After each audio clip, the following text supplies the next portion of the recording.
Welcome to the Musgrave Hill Bowling Club on the Gold Coast of Australia for the second Trans-Tasman Test of three. The third and final to come at Broadbeach Bowling Club tomorrow. And we have three games broadcasting for you today, starting with the men's fours, which are about to get underway, just completing their trial ends. We will then have the women's pairs in the second session from around 3 p.m. New Zealand time. And then from around 6 o'clock, final round men's singles, third and final session of the second Trans-Tasman Test with Jamie Hill of New Zealand up against Aaron Wilson of Australia. But our feature match this morning is the men's fours, and there's been changes to the men's fours. So Andrew Kelly comes in for Jamie Hill. So Andrew Kelly, who was playing singles throughout the multi-nations, and the first Trans-Tasman Test, comes in to play number 2, replacing Jamie Hill, trading places, and also a new skip for the New Zealand men's four, Ellie Forsyth, coming in to skip the New Zealand men's four, swapping places with Gary Lawson. So the men's four, who are searching for a good result, they have won just 2 matches since being on the Gold Coast out of, I think it is 9 or 10 throughout the multi-nations and including the first Trans-Tasman Test. So a lot to play for against this very well-established Australian four. I'm Brenton Vinisroy. I will have the call for you in this first session, along with Kevin Hicklin. Very good morning, Kevin. Yes, good morning, Brenton, to this another lovely morning here at Musgrave Hills on the Gold Coast, of course, as yesterday at Club Helensvale, and today at Musgrave Hills as the hooter goes. We're about to get underway. Yeah, changes made by the New Zealand fours side, not really surprising in some regard, because as you rightly said in the introduction, Brenton, they've struggled to date to get consistency and get good results.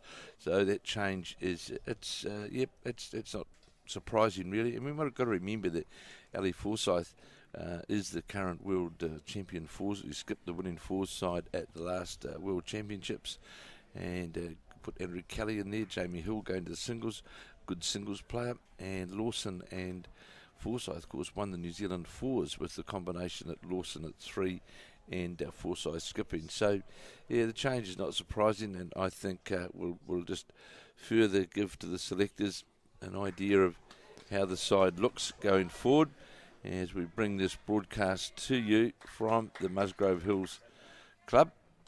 And 15 ends, the men's fours.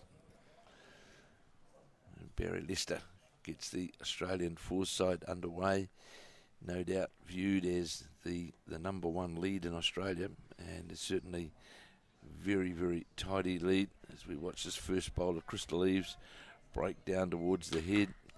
Just going to sit inside, comes right back to the centre line. That's always a good sign when you can get straight away back to that centre line. He's been pretty consistent, Crystal Eve, Brendan, hasn't he, right throughout the multi-nations and in that very good triples game yesterday morning. So he's on his debut. He's acquitted himself pretty well, Crystal Eve, from this is his home club, of course, Musgrave Hills. Yeah, it certainly has. And I think the move for Andrew Kelly as well, an opportunity for him to try and cement a place within this four, because of course he's not going to be playing singles at the World Championships next year when you've got Shannon McElroy in that discipline. So his only way really to get in the Blackjacks is to play both the triples and the fours, and having done very well in the triples, now getting an opportunity here in the four. Well, that triples combination, of course, only lost the one game, haven't they? As we watch the second bowl of Crystal Eves just break towards the jack, just not quite going to get there, but 2 good bowls on the head to open up this first head. And I think we'll see the Forsyth-Lawson combination at 3 and skip. We might just see a wee bit more bounce in the team, a bit more vibrancy in the team with this combination, because it has been, and you and I have spoken about this, could be just a wee bit flat as we see Aaron T's drawn another shot for Australia, as now Kelly on the backhand, who played very well throughout the triples in the multi-nations, played some superb bowls, especially in the final against Australia. He's going to pull up short with his first bowl. Aaron T's just showing his great adaptability, isn't he? He's skipped fours and triples at these multi-nations over the last week here on the Gold Coast, now playing as a number 2, with Corey Wedlock playing as a number 3 in this Australian 4, of course, skipped by great Aaron Sheriff. So we have the fours and singles disciplines on this morning for both men and women. They're all on this green, so we'll keep you up to date with how the scores go. We also have the development women playing in singles and fours action as well. So we see this second bowl. Andrew Kelly's going to go through the head.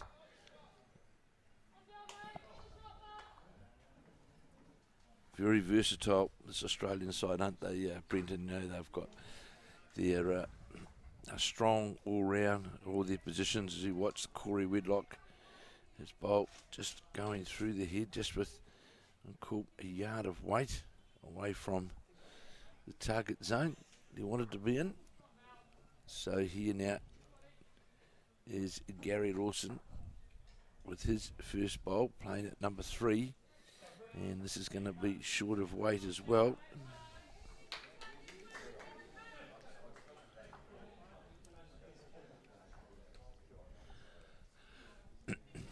Green looks to be running, Brenton, I'd say around the 17-second mark. And of course, as we know, up here at Musgrove Hills, certainly is exposed to some wind up here, isn't it? They call it Windy Hill as well, don't they, up here?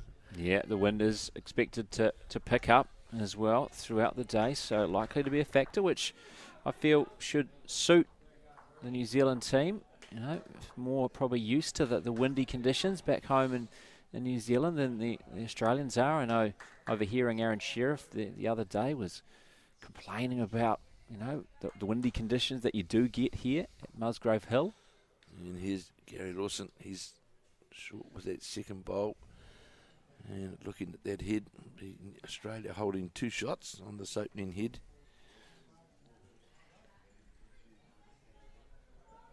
Yeah, it certainly are. So it's still all the work for Forsyth to do when he makes his way to the mat. And I think just the obvious choice that we spoke about in commentary yesterday for this men's 4 to swap Ali Forsyth and Gary Lawson. Yeah, it's a good move, I think, at this point. Gary lacking in confidence and consistency, I suppose you could call it. You watch this bowl break into the head, Sheriff's, and that will count. It should be 3 that Australia are now holding.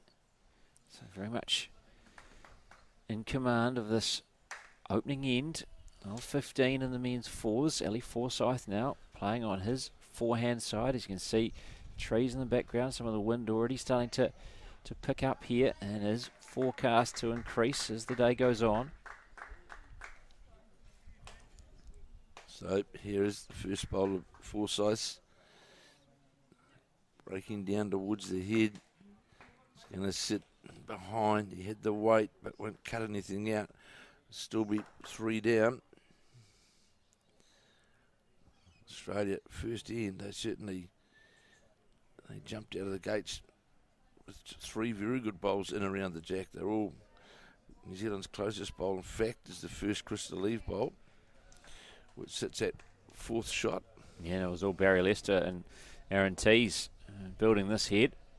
Now looking to add to it even further is Aaron Sheriff. This is looking at a pretty good line as well. It's going to be a Certainly 4th. Is. High fives all round early for the Australian men's 4. Lawson now calling the shots. Just heard New Zealand side say definitely 4 down. So here's Forsyth on the mat.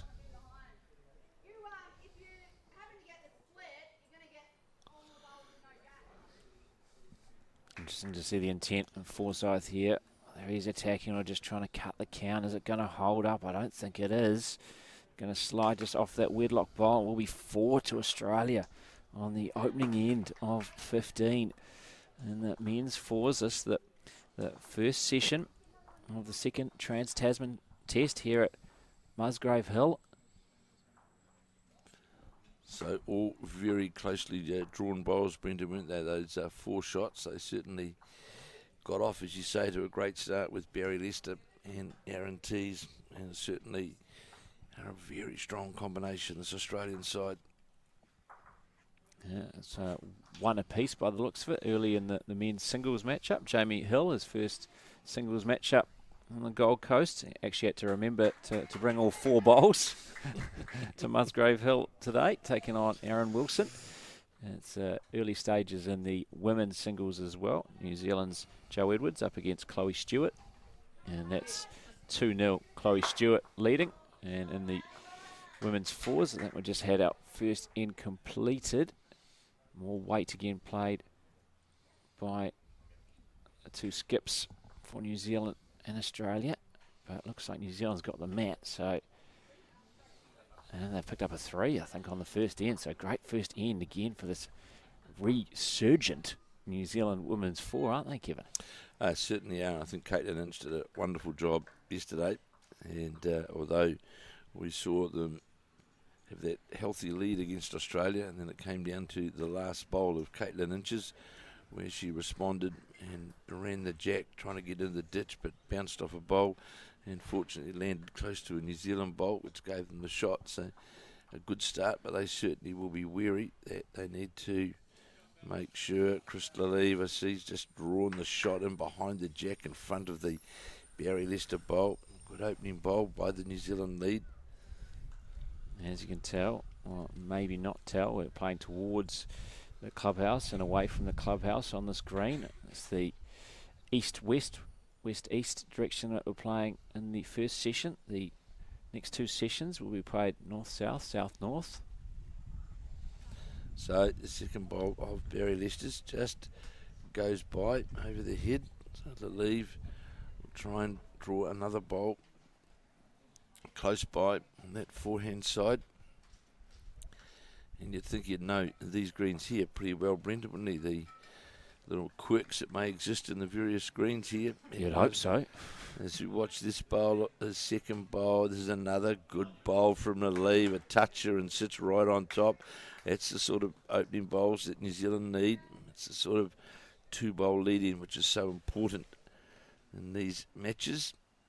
Yeah, good bounce back so far. Chris Laliva, who's going to be playing in the men's pairs in the second session as well, along with Gary Lawson. Another change that the New Zealand team has made. So Jamie Hill will move into the triple. So I think just to try and spark that men's pair as well, which isn't going that well. They won one of their 2 games yesterday, but I think just to give Gary Lawson maybe a new pairs partner. He's played with Chris Laliva before. Try and spark them too. Yeah, certainly. And like it's also, I think it's a good opportunity for Chris Laliva to prove to the selectors that he can certainly he's good off the front and versatile with who he combines with. And there's no doubt that the Ali Forsyth Andrew Kelly combination worked very, very well in the triples. So yeah, it's a great opportunity for the young fella here from Musgrave Hills to put his name up in front of the selectors to say. To put his name up in light, so to speak. Pick me. Yeah, certainly. He's remembered to bring his 3rd bowl. He's just like Jamie Hill. I mean, Jamie Hill had been only having to bring the 3 bowls each day. Chris Laliva only had to bring 2 each day, playing just the triples and the 4s, but now playing with 3, of course, in the pairs. He pretty much stepped into the elevator and then realised that he needed to bring 3 bowls to Musgrave Hill today. So New Zealand holding 2. 2 very close bowls.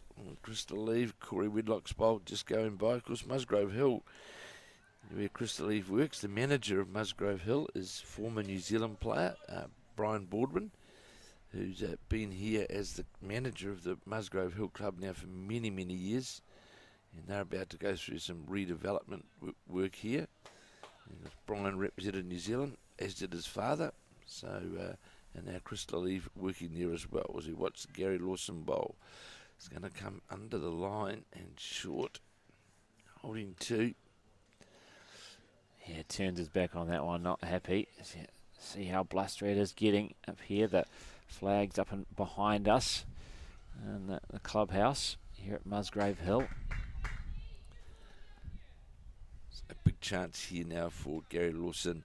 The important thing here for New Zealand on this head is that if Lawson can make this to count, but to count him behind the head, they want to be short on the head to give a shoulder to the Australian skip, Aaron Sheriff, because we all know how well he can play as the Lawson bowl goes to right to the back of the head, which is not actually all bad, because if Aaron Sheriff decides to run with weight down on that backhand side, there's some cover in there for New Zealand. Yeah, very short end we're playing as well, so there's plenty of space in behind that Lawson bowl at the moment. But by the looks of it, it is the back bowl. Crystal Leave just gave Gary Lawson a little jumper pull, so just move over a wee bit, mate, so that we can see that head. Thank you for that, Chris. As we watch now, Aaron Sheriff, the Australian side, leaning over the top of the head. Still New Zealand holding. Yeah, maybe just one though now. Hard to tell, obviously, with the camera being quite far away. So here's now Ali Forsyth holding definitely one New Zealand. And that might just trail the jack back to the yellow bowl.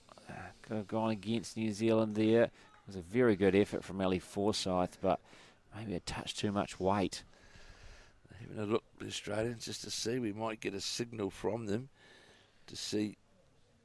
There's no signal to say who's got shot. I presume we'll get an idea with the way Sheriff plays. But even though now we might get an indication now, because Tease is usually good at telling us. He's almost the third commentator, Aaron Tease, although Barry Lester, I think he said that one down. Now, regardless, actually, Brendan, we'll see what happened to this bowl of Aaron Sheriff's, but there is a scoring opportunity here for New Zealand on this head as we watch Sheriff, who will no doubt play with that searching weight that he is so good at playing. But now there is a chance here for New Zealand. We've got New Zealand bowls sitting out here.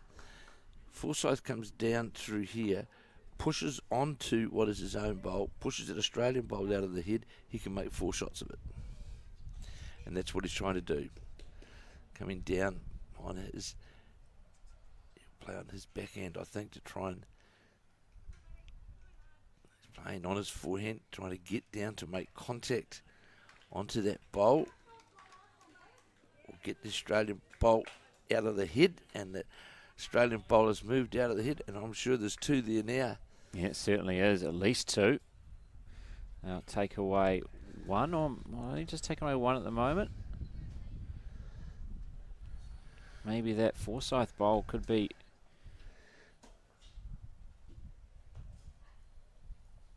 It's quite a big number. Could be 3, in fact. Wait and see when the scoreboard has changed, but big end for New Zealand. Good bounce back after dropping a 4 on the first. That shot was on, certainly was on. And what people watching this broadcast could see how the head was shaping up. That there was the opportunity for New Zealand to get that jar onto the head and take advantage of it. And we'll just wait for that scoreboard to change. Oh, it's just the 1. Just the 1, in fact. Well, I thought maybe the way they were acting that it might have been a 2 or 3, but just the 1. But still, they've got the mat back, they've got the jack, and they can play their length. So they're now playing at full length end. And the mat has been brought up, but we're playing right back to the 2 metre mark with Chris Leave. Leave is bowling his first. Another good opening bowl by Crystal Leave. Sits in behind the jack by just over a metre, but right on the centre line, which is the ideal position. And of course, he's leading against one of the best in the world, and Barry Lester shortly to take up his role as the bowls coordinator here at the Burleigh Heads Bowling Club. Can I let you know in the race to 21 in the men's singles as well, Kevin, Jamie Hill up over Aaron Wilson, 5-3 in the men's singles. And the women's singles, it's now 2 apiece between Chloe Stewart of Australia and New Zealand's Jo Edwards. I believe that New Zealand women's four have just scored another, so they're now leading 4-0 over Australia after 2 of the 15 ends. And the 2 development matches, which are on the screen as well, the women's development matches and the singles, Australia leading 6-5 in the race to 21. And another great bowl here by Krista Lee, sitting right down on the centre line again, about 14 inches in front of the jack. And in the fours as well, we have the New Zealand women's development 2-0 up after just the first of the 15 ends. So it's the early scoring on the screen. And in a few ends time, we might ask our colleague Alex Reid if he can make his way up to the other green to find out what's happening in the men's development and also the men's and women's over 60s. So New Zealand holding the shot in this men's fours match. 2 good opening bowls on this third end from the New Zealand lead. Now we'll see Andrew Kelly, Christchurch, the backhand, the man who nearly created history with the youngest ever New Zealand fours winning side a number of years back. Good effort by Kelly was the call from Ali Forsyth, just ran short of the jack. So we'll see Aaron Tees, he'll follow up on that backhand side.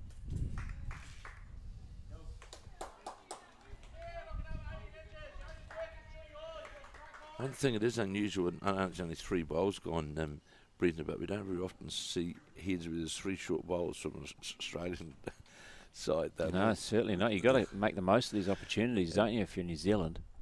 Absolutely, because not very often they open the head on the short side. Bit of bowl here from Andrew Kelly, running behind the head if he gets onto his own or just sits in behind the head. There's a very good bowl as well, comes right back to the centre line. Of course, the good thing is, as we've spoken about all week, Brenton, if you're getting your bowl back to the centre line and you're within that metre, you're certainly not going to, or should not, be dropping significant numbers, which is, watch now, Aaron Tees coming down trying to get to the jack, but he's just going to run into one of the Australian short bowls. Yeah, that's another thing what happens when you have all those short bowls. They can prove troublesome to play around or through. So here's now Gary Lawson on his backhand, with New Zealand definitely holding the shot. Most important thing for Lawson here is he stays on that wider side of the head, and he is. And that's going in behind the head as well. In fact, it's going right down towards the ditch, and it will, in fact, roll into the ditch. Yet to find his weight, really, is Gary Lawson. Yeah, we saw yesterday with several of his run shots just could never get the line, and it's one of the reasons why New Zealand selectors have decided to make the call to swap him around with Ali Forsyth. So Forsyth back as skip as he was at the Asia Pacific, and that's a decent bowl from Corey Wedlock as it sits on the Andrew Kelly bowl. So New Zealand now just holding the 1. Because now it's imperative that New Zealand get another bowl in on the head. Although we've got the back bowls, that bowl's sitting vulnerable because the next 1, 2, 3, 4 all Australian bowls, and Andrew Kelly sits with the 5th shot. So it's important now that New Zealand get another bowl and on the head. Doesn't have to count, but just get another bowl in the head area somewhere, or trail on the jack, and that's fine. Got to move the New Zealand bowl right back through the head, still the 1, and I'm pretty sure we're going to see Wedlock. Of course, got to play with precise weight here, Brendan, because if he overweights and gets the jack, it's going to sit right into the nest of those New Zealand bowls. Yeah, certainly doesn't want to find the jack here, because New Zealand has all the back bowls. All of Australia's are short of the head, not one past the head. So you don't want to charge it at a squillion miles an hour, but he's certainly going it with weight, breaking down towards the head now, gets one of the Australian yellow bowls and pushes that into the ditch. Still leaves that Corey Wedlock bowl though sitting in on the head.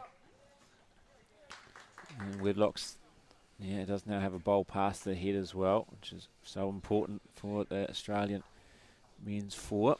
Now it's the turn of the skips. Ellie Forsyth will be first to play. And you and I have seen so often that, Brendan, the ability both on the carpet and out here on the natural surface, the shot selection which Aaron Sheriff can play in his weight control. He's certainly a master. I rate him and Alex Marshall of Scotland as two of the best weight control players. Well, you've got to expect that Aaron Sheriff's going to be good enough to get rid of that Gary Lawson bowl, so maybe it's a good idea for New Zealand to try and move the jack back so they're back bowls now. And he certainly was having a go at that, was Ellie Forsyth, trying to find the jack and move towards the bowls of Chris Lalive and Andrew Kelly. It certainly is, and here's now we see Sheriff playing that press shot that he likes to play up under the head towards the New Zealand orange bowl as it's breaking down towards their head now. Got to rub onto one of the other Australian bowls, which will roll in behind the head for second shot. And in fact, that second shot does give the New Zealand bowl a bit of protection, in fact, because it's harder for it to come out clean. But will Ellie Forsyth endeavour to try and get that jack trail, which he was very close to getting. He's got to come under the Gary Lawson bowl, which you can see the shot bowl sitting alongside the jack, because head on this other side of the head you can see there is two bowls of Andrew Kelly's, one bowl of Ellie Forsyth and Crystal Leaves sitting in that nest. So do we endeavour to try and play it? Or even if he played onto the Gary Lawson bowl, in fact, Brendan, that jack could move over there.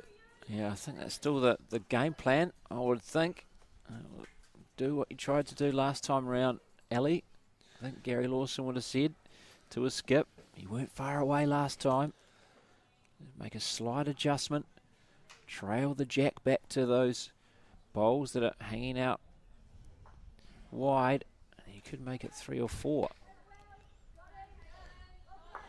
Just holds on the mat as we see Caitlin Inch play another conversion shot, which she played so many of yesterday. The New Zealand women's Forsyth applauding. Yeah, Forsyth looks to be going pretty quick. Yeah, here it comes with weight, and he's come narrow, and he's just going to knock out one of the backler leave bowls. So, just like was an issue for New Zealand yesterday in the fours. Lawson skipping, often coming narrow with his weighted shots, as was Forsyth. And it's interesting, I would have thought that the previous shot he played was on again if he just tried to make a slight adjustment. I was most surprised with that, actually, to be fair, Brendan, that weight that was played, because if he got the jack, yes, it would not, it would have gone straight into the ditch, but still would have left a lot of room for Aaron Sheriff. As we watch Sheriff now playing this second bowl on the third end, and it's going to hang out on the wide side. And so 1 to New Zealand then on the third of 15 ends in this men's fours match in the first session of the second Trans-Tasman Test here at Musgrave Hill. Obviously the fours and the singles are the disciplines this morning across not only the open men and women, but also the development men and women and the over 60 men and women. And we'll bring you up to date with all of those matches throughout our coverage of this first session. And on the screen, I can let you know that we have Jamie Hill in singles action. So for the first time, it's a switch New Zealand's made. He's currently 6-5 down in the race to 21 against Aaron Wilson. 3 apiece between Joe Edwards and Chloe Stewart in the women's singles. In fact, Joe Edwards just picked up a single, so now she leads 4-3 in the race to 21 in the women's singles, and the women's 4 leading Australia 4-1 after 3, I believe, of the 15 ends. And then we've got the 2 women's development sides in action on the disciplines. We've got the singles, Australia leading 8-5. And in the fours, New Zealand is leading 5-0.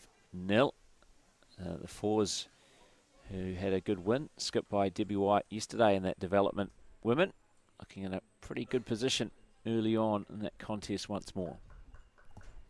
So the Barry Lester and Crystal Eve both played their first bowls on this, the fourth end. Leve going just by the head by about half a metre, and Barry Lester drawing inside that as we watch Crystal Eve now playing away from the clubhouse, playing his second bowl.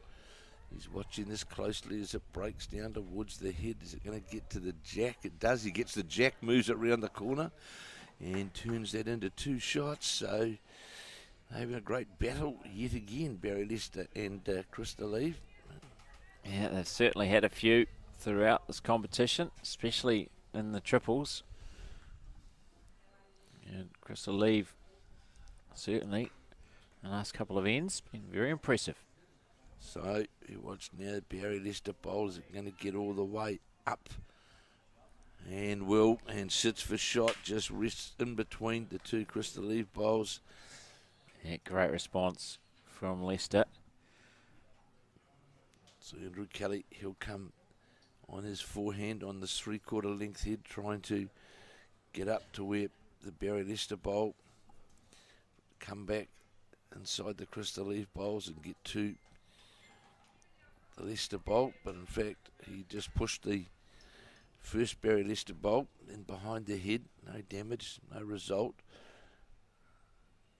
As Aaron Tees, very, very good player. As Brenton said the other day, without any shadow of doubt, he's very much one of the, as he trails the jack again. He's right on cue there, isn't it? And you've said right throughout the commentary and broadcast, Brenton, that Tees is certainly one of the Australian players of the going to be wearing the green and gold for a long time. No doubt about that. Oh, at the moment, I think you can say he's one of the best players in the world. In the last year or so of form, and he's been outstanding. So Andrew Kelly trying to draw down through this port to get to the shot bowl. This is a good attempt by Kelly. Is he going to get the jack? Have a look at this. He caresses the jack, pulls it round the corner for the shot. Superb bowl by the New Zealand number 2. Andrew Kelly saying, don't forget about me. Talking all about Aaron Tees. In this fight here, Aaron Tees now having to completely adjust his line and his weight to access the jack, try and draw to it. It's a difficult adjustment. This is looking decent though. It's probably, is it just going to run alongside or just past? But a fair effort from Aaron Tees. Just went by about a metre. So now Gary Lawson will play down on his backhand. New Zealand holding the 1 after that fine bowl from Andrew Kelly. Remember, New Zealand dropped a 4 on the first end. We'll come back with 2 singles. As we watch this bowl of Gary Lawson's now breaking towards the head. Is it going to come all the way back to the close? That'll count. Sits in, just falls over in behind the head. It's definitely 2. Corey Wedlock, well, he's as quick as you just blink and the bowl's gone with Corey Wedlock, isn't it, Brenton? Yeah, you very rarely see him on the mat delivering because he's usually delivered it before the camera can catch up. He's a very, very fast player.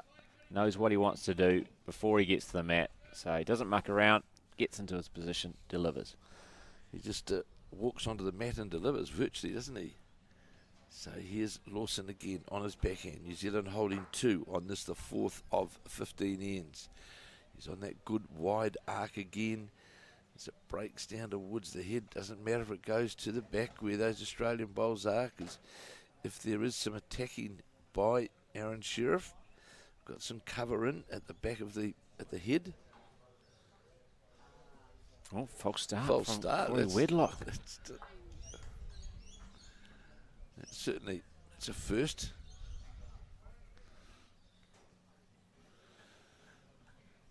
So Aaron Sheriff's looking at this bowl as it's breaking down towards the Gary Lawson bowl. Is it going to get the port? It does. And we'll still leave New Zealand holding 2 shots as the skips change over. Predicted here today 28, 29 degrees, which has been pretty constant right throughout the time I've been here, Brendan, isn't it? Yeah, it certainly has, but expecting maybe a bit more wind today and If you are going to feel the wind anywhere on the Gold Coast, you're going to feel it here at Musgrave Hill. It's probably one of the windiest spots there is. Slightly strange place to put a bowling green. On top of a hill. It is on One of top the more exposed places. Yeah, right on top of the hill here. We're about 15 k's, I suppose, from 12 to 15 k's from the surface itself. As we watch this bowl of Ali Forsyth drawing down towards the head, slightly under the line. He gets a touch on the jack. And I'm not sure whether it made a shot to Australia. I can't quite see the head at present. We'll see in a moment when the Australian players move. Yes, currently looking with the naked eye between a Lawson bowl and a Australian yellow bowl, which I think Gary Lawson's just having now a big look over the head as well. But he's pretty much right behind Aaron Tees, who, yeah, well, there we go. Just a glimpse of the jack there. There's another shot. Sitting on the, I think it's still 2 shots.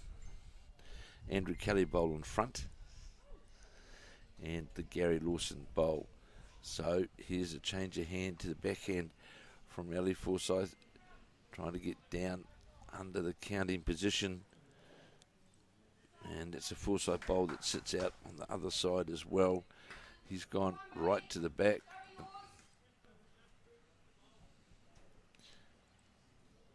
So the instructions to Aaron Sheriff, play right down, try and play through these bowls.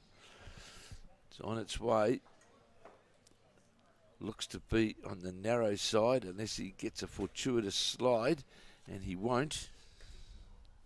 Yeah, so it looks like a couple to New Zealand. So we should be tied up here.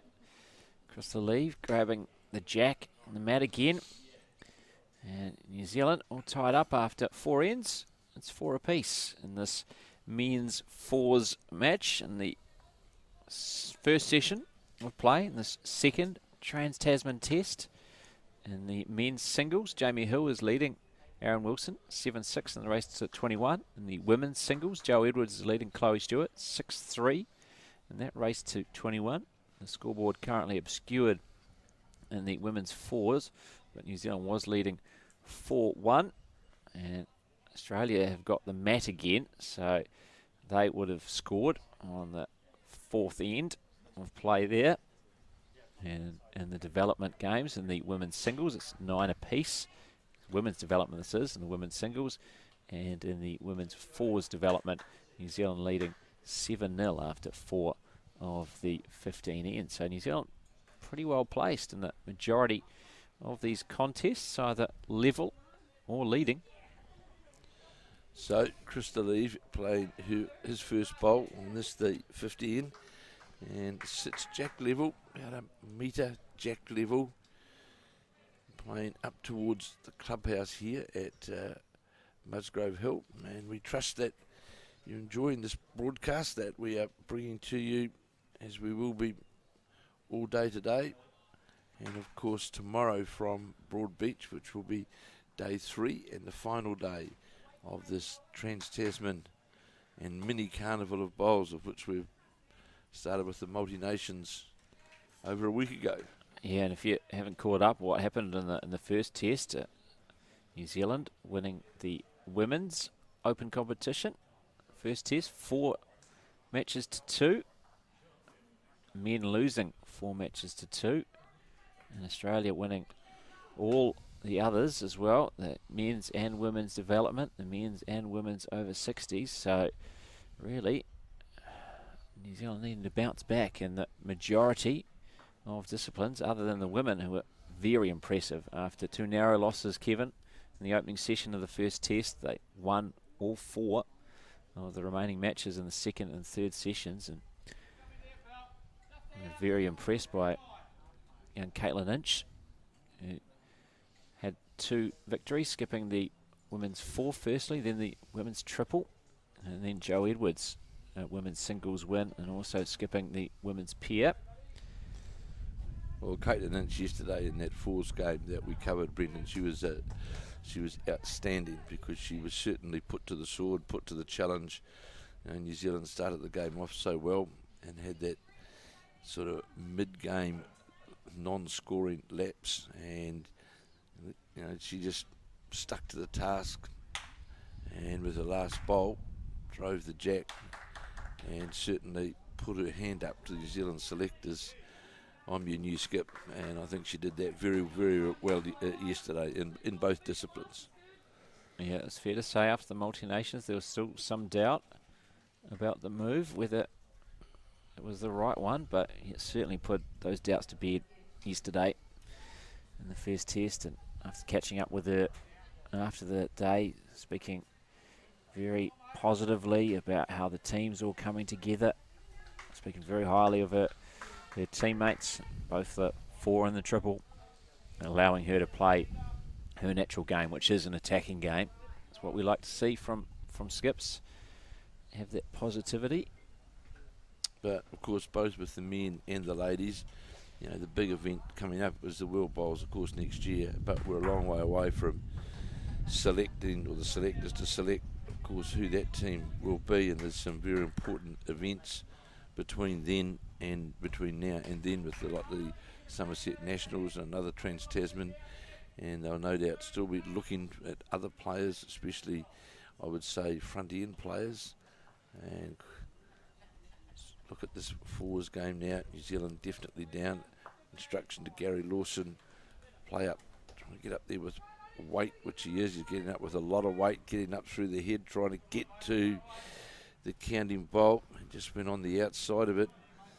And would be 2 down New Zealand. Barry Whitlock bowl, but Barry Lester bowl and Aaron Tees bowl are the 2 counting bowls. 4 all after 4 ends. It's been a good comeback from New Zealand after dropping a 4 on the first end. This new look men's 4, of course, Andrew Kelly coming in, moving in from the singles, swapping places with Jamie Hill, and good. Gary Lawson swapping places with Ali Forsyth too. Good to hear Ali Forsyth giving plenty of encouragement and motivation to Gary Lawson. Come on, get down here, play this shot, that's Gary Lawson thrives on that sort of thing. And he's just going to run into another short bowl, push the Corey Whitlock bowl over.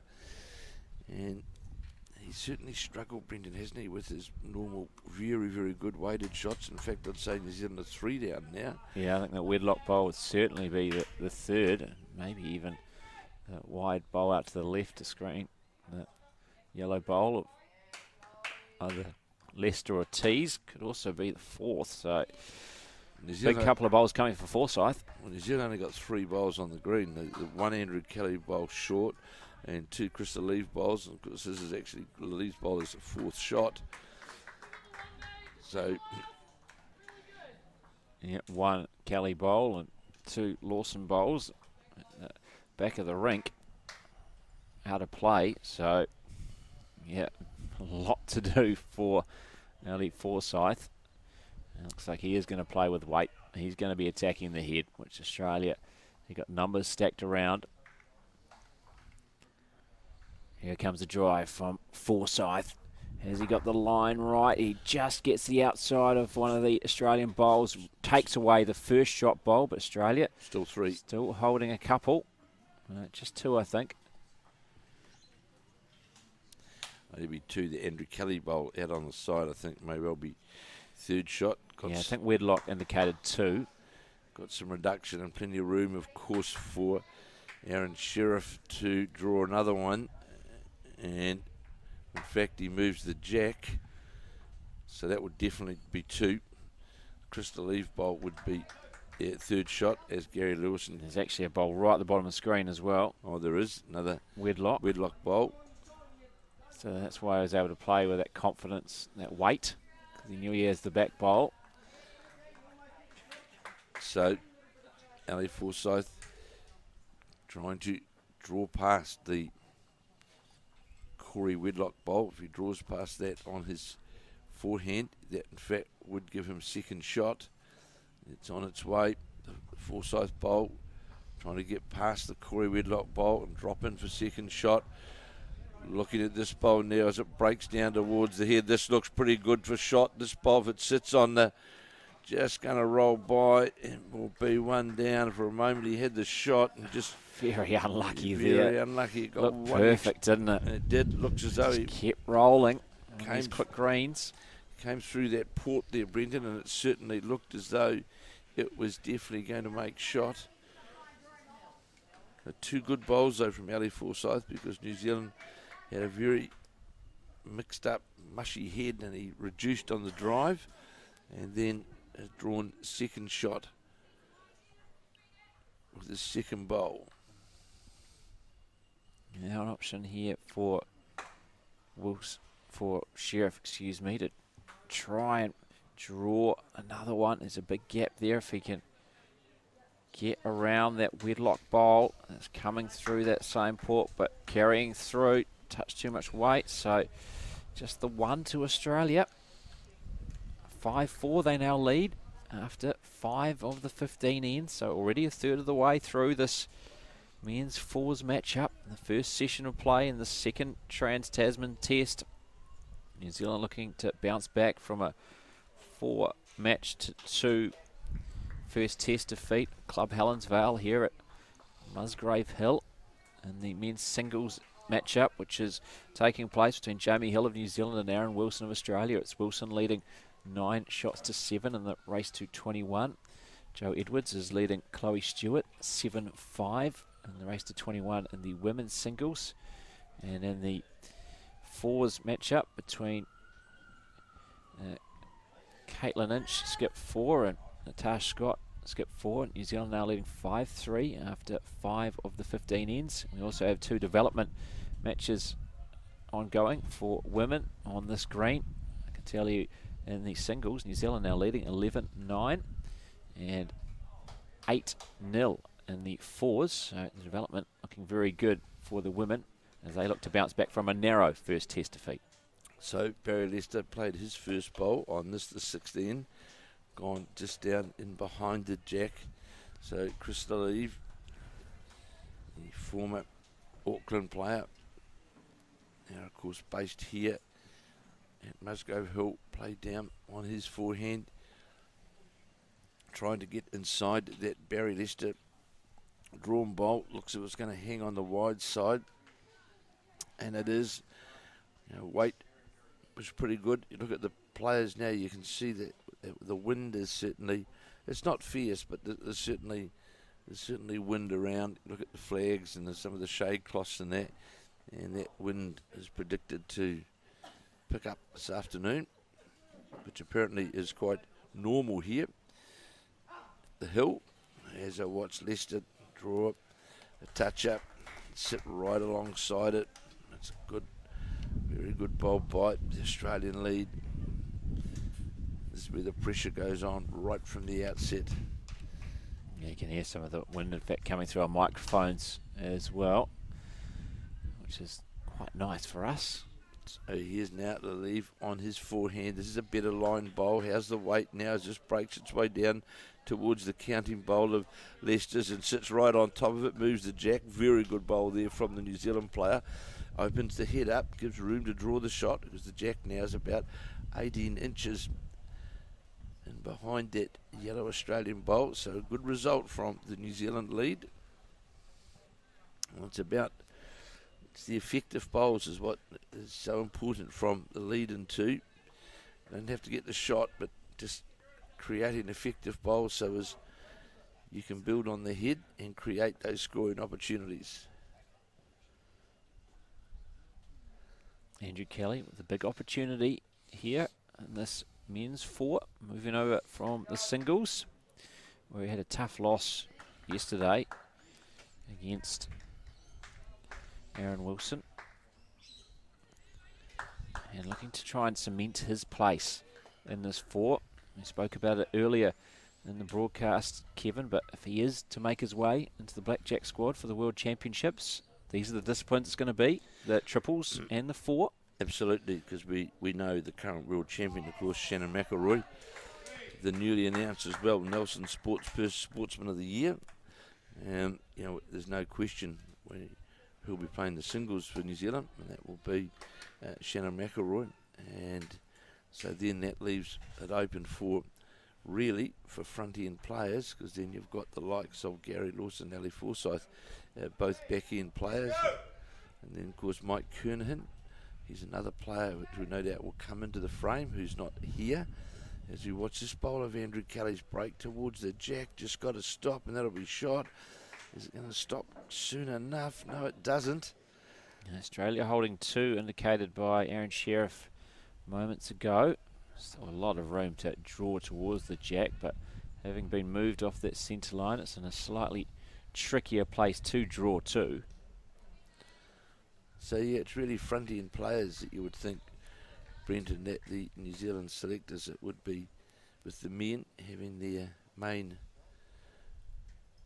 objective to find. And of course, you've got to have players who are versatile, both with 2 bowls and 3 bowls in that leading and front-end department, because you get, as we saw yesterday, for example, in the women's fours. There's a big difference playing with 2 bowls than 3 bowls, that's for sure. As you watch this Gary Lawson bowl, always looks on the wide side, look wide from when he let it go. And he might have had decent weight, but it is good weight, but very, very much on the wide side. And Lawson at this stage, he's been struggling this week. But we all know the capability of Gary Lawson. Just over allowed for the wind. As we watch Corey Whitlock bowl breaking towards the head, and that'll count too. And that for Gary Lawson, that's now got to be his aiming point, to try and beat the Corey Whitlock bowl. I think Corey Webster, I don't know if he's a good bowler or not, he's a pretty good indoor basketball player. So as we watch this bowl of Lawson's now, which is now going to be too quick. And these are the scenarios, Brenton, whereby you put that pressure on the skip, which all comes about from, again, if we look at the head from a New Zealand point of view, we've got Crystal Lever's got second shot. Well, in fact, I think it's fourth. Fourth shot now. And the only other bowls are a metre and a bit away from the head, so it's about getting that consistency. Yeah, and that bowl, he trailed the jack. So that's really been the only one of the 6 bowls for New Zealand so far, which is called good. Well, you would say it'd be the only effective bowl, really. As this bowl of Sheriff's is going to hang out on the wide side. In fact, ran into the Gary Lawson wide bowl. So Forsyth, It's clearly a tricky side to play to, isn't it? All the players are struggling. That bowl from Corey Whitlock isn't really that close, but far better than everyone else's attempt. Well, still virtually a metre, to be fair, Brenton, and you're right. It must be there's something a bit tricky down there. As I watch this bowl of Ali Forsyth break down towards the head. Is he going to get the jack? Is he getting the jack? No, and and of course the problem is if you don't get the jack, Brenton, you're going to run another metre, which we just saw with that bowl. And ideally we need the arc of the bowl coming back to that Corey Whitlock bowl, not inside that Corey Whitlock bowl. We need it outside to the Corey Whitlock bowl. Now Sheriff playing for a bit of cover, as Whitlock was indicating wants one on the forehand side amongst these bowls, the Forsyth bowl and also the Andrew Kelly bowl. It just ran past, so not exactly where the Australians wanted it. Now Forsyth will try and make a slight adjustment, see if he can this time trail the jack. He certainly, I thought he had a better line. It's not going to have the weight, I can tell you that. No, it's coming up well short, unfortunately, for New Zealand. So the Australians seemingly were indicating that's 3. I think Corey Whitlock's going to do the measure because all the bowls are quite far away from the jack. Very disappointing head there from the New Zealand side. And 3 indicated by Aaron Tees. So Australia extending their advantage. 8-4 they now lead after 6 of the 15 ends. This men's fours match on the first session of this second Trans-Tasman test here at Musgrave Hill. And it's our pleasure to bring it to you. And Our colleague Alex Reid is going to now make his way up to the other green for us to give us an update on what's happening in the over 60s action and also the men's development, which is happening on the other green. We can bring you up to date with this green. One of the cameras is actually obscuring on the board now for the men's singles. I don't know if you've got a better sight of that, Kevin, once one of the individuals there moves from Bowls Australia. But I can tell you in the women's singles, Joe Edwards is leading Chloe Stewart 8-5 in the race to 21. The New Zealand women's 4 are leading 6-3 after 6 of the 15 ends. And the women's development singles, Australia leading 13-11. And in the women's development 4s, New Zealand was leading 8-0 moments ago. And we'll get an update of that for you shortly. A few players around the scoreboard right now. And the last I saw of the men's singles, Jamie Hill was down by just a shot. So here's the Crystal Eve bowl, his first bowl. And no, I can't see that board. Crystal Eve first bowl breaking in towards the head. And we'll sit in behind the head by about a metre. The first bowl of Barry Lester's was around about 2 metres short. Jamie Hill has just scored, indicated by the lollipop. Just the one. But so that may tie up that match. It was very close, only 1 or 2 shots in it. So this means 4. Just got to forget about that poorly played end. End 6, which will be. And the Barry Lester bolt will just go by. And again, for the New Zealand coaching staff and selectors, it's about numbers, and we've dropped, we look at it, we've played 6 ends and we've dropped a 4 and a 3, and that's the big thing we've got to prevent. Second shot is good. Watch this Crystal Eve bowl, and a pull up just lower the jack by about a metre and a bit.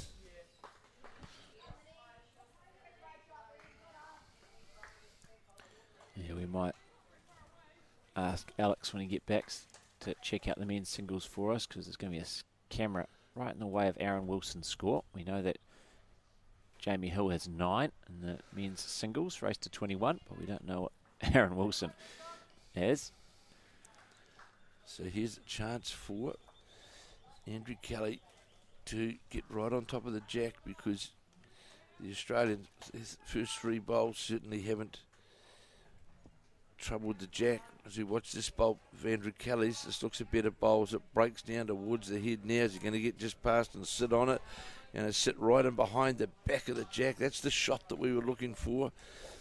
And it's 3 to New Zealand. And of course, not an Australian bowl really anywhere near adjacent. And there's a toucher to see Ellie Forsyth pull the chalk out. As we watch this second bowl of Aaron Tees, and that's going to go past as well. So these are the ends that we're talking about, Brendan, that we've really got to capitalise. We've got to lock them away. Yeah, certainly what this New Zealand men's 4 will be trying to do. Robbie has found out for us that Aaron Wilson has 11 shots, so 11-9. Aaron Wilson leading Jamie Hill in the men's singles race to 21. Andrew Kelly is following this one down. Pull up short. Yeah, resting alongside Chris Lalive bowl. So here's now Corey Wedlock straight into his work on the backhand, trying to play up to the Andrew Kelly shot bowl, which is sitting right on top of the jack. Aaron Sheriff's keen on this one as it breaks down towards the head now, getting towards the jack, and gets the jack. Look at that, just touches it for shot. So here now, Gary Lawson, his shot really on the backhand is just plain following that bowl. Yeah, try and sit on that Wedlock bowl, make it 2 for New Zealand, knock it out of the head, replace the Wedlock bowl. It's not a bad effort, but not quite the line. It's just going to fall in behind the head, which isn't a bad position to be. It's a good spot to be, sitting locked in behind the head.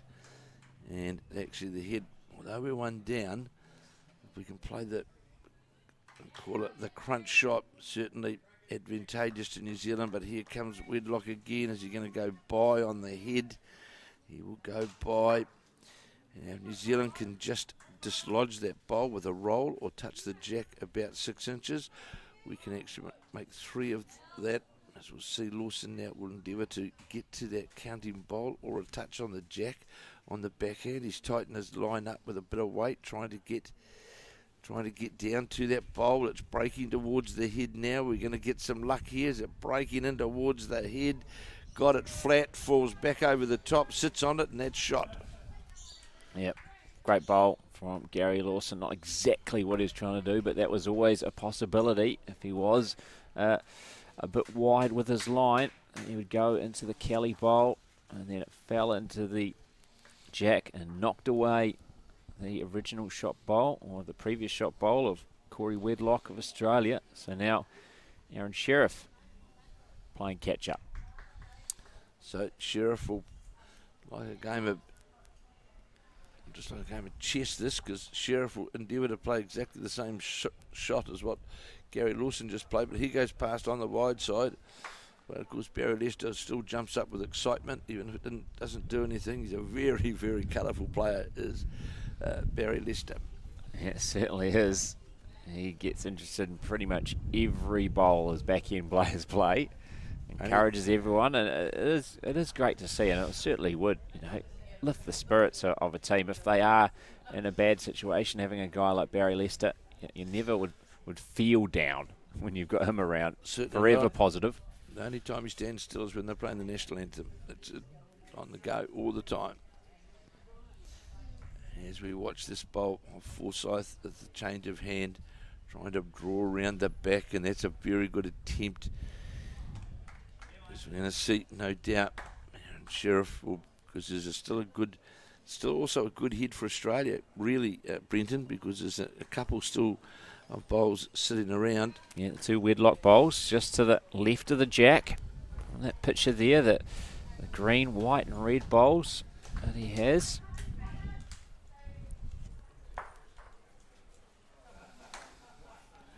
Just saw Caitlin Ince draw the shot down in front of us here. She's down on the head. He hasn't been able to execute that time, Aaron Sheriff. So now the options here for Ellie Forsyth. Just saw Caitlin Ince 3 down then and just drew the shot. We'll keep you up to date with all the other matches. We've got 6 matches on the screen. Broadcasting the men's 4s in this first session of 3. The second Trans-Tasman test here at Musgrave Hill. And Ellie Forsyth following this one down. And he played it on his backhand side. In fact, he's got the ball in his hand, doesn't he? So he's actually just going to have a look at They're looking at a shot here to play to the Wedlock bowls, but to me it's dangerous because you can't actually get the jack clean. What they're saying is we can get the jack out about a foot. There's a Gary Lawson bowl there, Crystal Lee bowl and Andrew Kelly bowl, but it's difficult to get the jack clean because of where that Corey Wedlock bowl, where it's all situated, and you could in fact rock your own bowl out of the head. So he is playing on the backhand, which is maybe fraught with a bit of danger. Let's just take the one. I think that's very good thinking by New Zealand, actually. Yeah, so just went in behind, decided not to get involved in the head. So New Zealand pick up a single on the 7th of 15 ends in this men's 4s matchup. 8-5 it is now to Australia.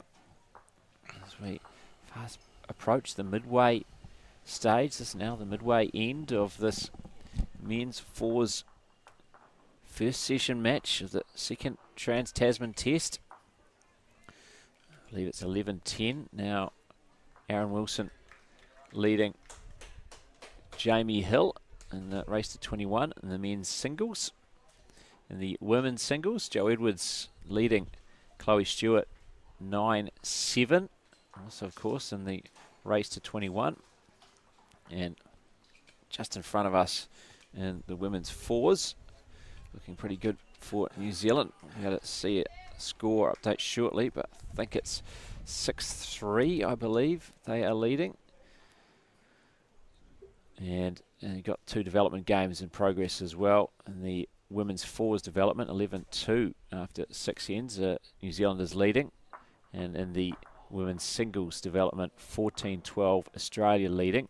And that race to 21, in fact, it's 6-4. The New Zealand women's 4 is leading after 7 of the 15 ends. So first bowl to Crystal Leaves. For his first bowl on this, the 8th end. What happened to that? But it's about, I'm not going to say how short it is actually. And New Zealand here have shortened the head up quite considerably, Brenton, if you look at that length that we're playing now. And Crystal Lee, he was way offline with his first on the draw. New Zealand trailing 8-5 after 7 of 15 ends. Yeah. Crystal Lee's first bowl. Some, 4 metres short, but his second's a toucher. Well, it ran into the jack with some velocity behind it, and is fine. So it does become an effective bowl. In fact, it's sitting right on top of the jack. If you look there, this broadcast we're doing for you, you'll see the black bowler, Crystal Lee, sitting right on top of the jack. Interesting, because this is actually the length that Australia started out with. Now New Zealand deciding to go with it. He's going to play the longer length initially when they got the mat. Now deciding to change things up as they look to eat into this deficit. Andrew Kelly takes his time on the mat. Playing on his backhand. Going to get around that short Australian bowl. Make it another counter for New Zealand. As long as it's behind the head, which it is, and that Ali Forsyth gives that a clap.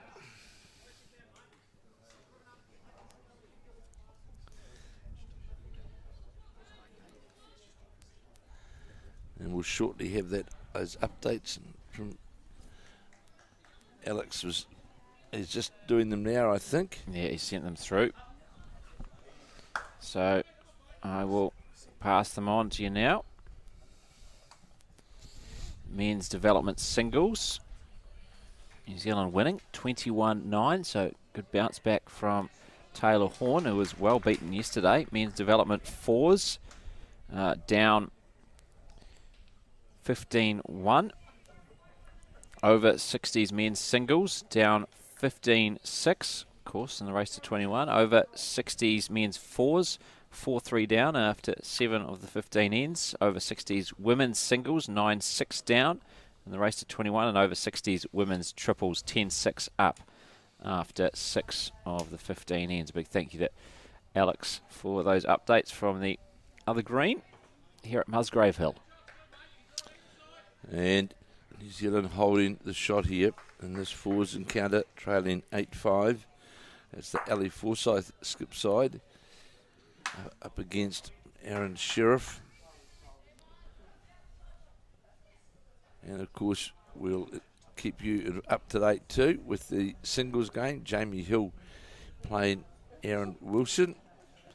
As Brendan said, we can't actually see the scoreboard as Gary Lawson runs into the Australian bowl, and not sure that made shot of it or not, the Barry Lester bowl, but New Zealand have got 2 bowls now sitting on the head and 2 behind, so there is the opportunity, even if we're down, for Gary Lawson to play with some reaching weight to get to this, but too late because Corey Wedlock, it's still on for New Zealand to play through that port to sit on the multicoloured Wedlock bowl.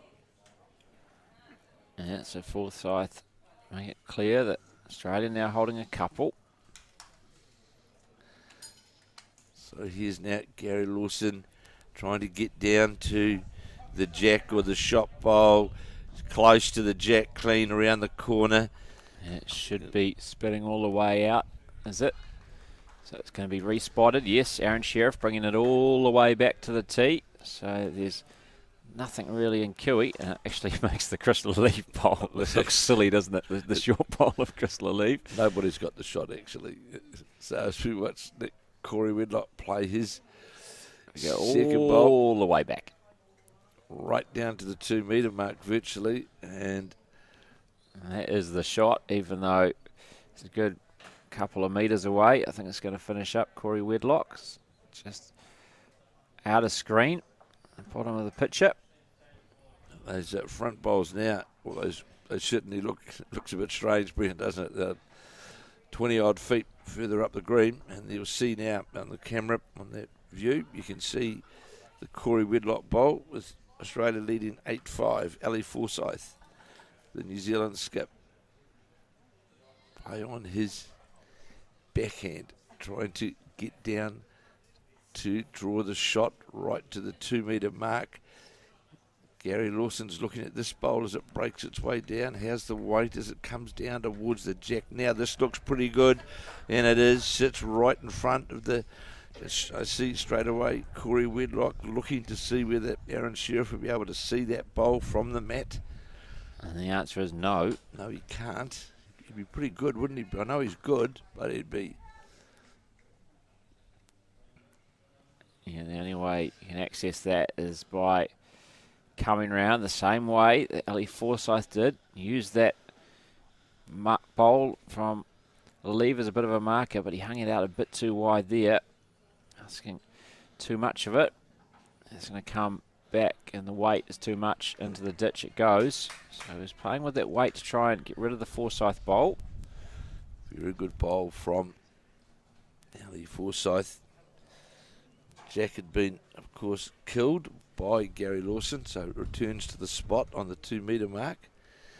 As Forsyth now again on his backhand. Brought up his 400th cap, of course, playing for New Zealand here at this multi-nations event. And Gary Lawson, a milestone as well. As we watch this second bowl, is it going to run far enough to make 2? No, it won't. It's just the 1. So Tees wants to make sure of it. Yep. Just the 1. Thank you very much, Aaron Tees. He's good at that. He's always assisting us to let us know what the count is. Obviously, he's doing it for his teammate there and his skip, Aaron Sheriff. He's going to try and make the adjustment from his first. He's playing for the jack. This time he'll come inside that wide bowl of Crystal Leaf. And he's playing to get down to the jack. That's what he's playing for. Tees will tell us if it's good when he shakes his head.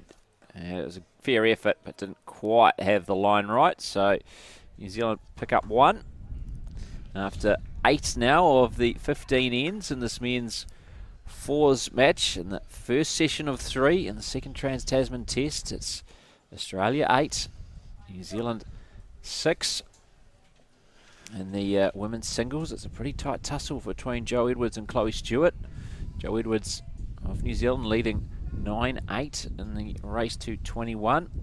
In the women's development singles, Australia, Ellen Ryan up 14-13 over Sarah Scott of New Zealand. And then in the women's 4s, it's got a bit closer, but development 4s, New Zealand still leading that contest 11-6. Bringing up to date the other games when we get an opportunity. Currently a few players in the way of the scoreboard, but New Zealand in the women's 4s currently playing the 8th end. 6-4 advantage remains after 7 of 15 there. So good opening bowl here from Crystal Leaf on this, the 9th of 15 ends. It's going to sit in behind the jack right on the centre line, giving that encouragement from Ali Forsyth. Good to hear Ali continuously just encouraging, motivating this new lineup. And the leave again today, been pretty consistent. And interesting, Brenton, that last end, of course, New Zealand went really, really short with the jack, and they won the jack back again and have kept it virtually at that 3/4 length. They might just feel that the green's just too tight, too slippery to try and play with the wind and speed of the green to play the real short end. Is a real challenge. So here's now the leave after Barry Lester drew his first bowl about 15 inches right in front of the jack, lower the jack. So here's Lalive now with his second bowl. Breaking down towards the head now. How's the weight look as it gets just up towards the jack and is just going to drop past, sit on the centre line by a metre.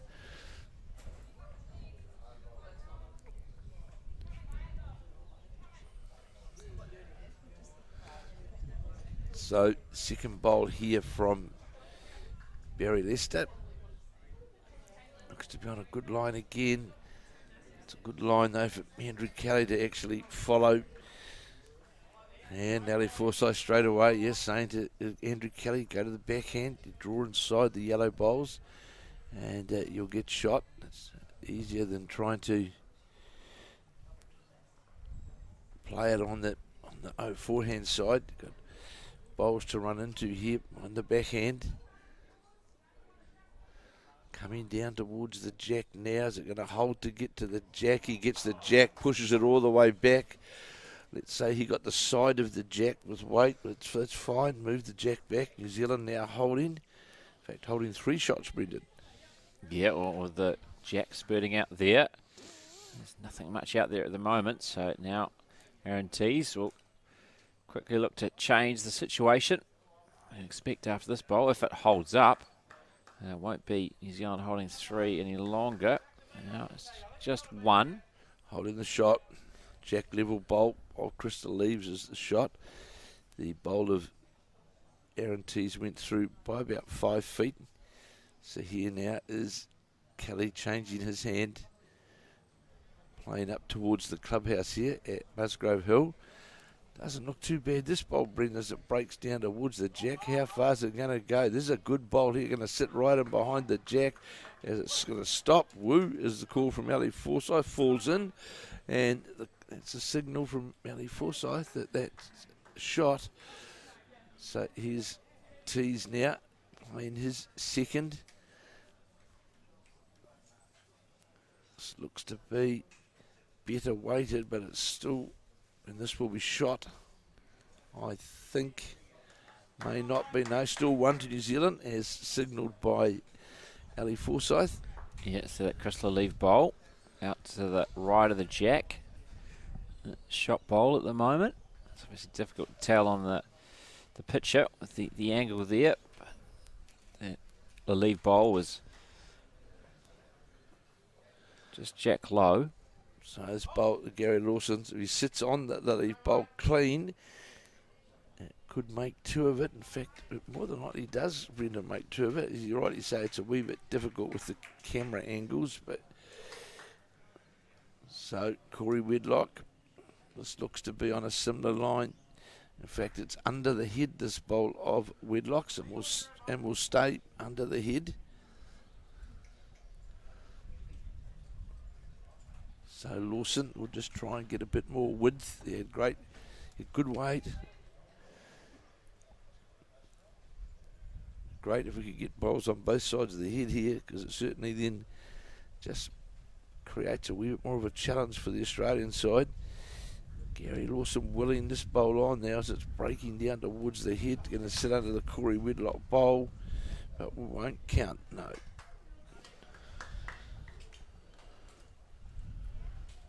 Yeah, that's been, unfortunately for New Zealand, all too familiar look from Gary Lawson.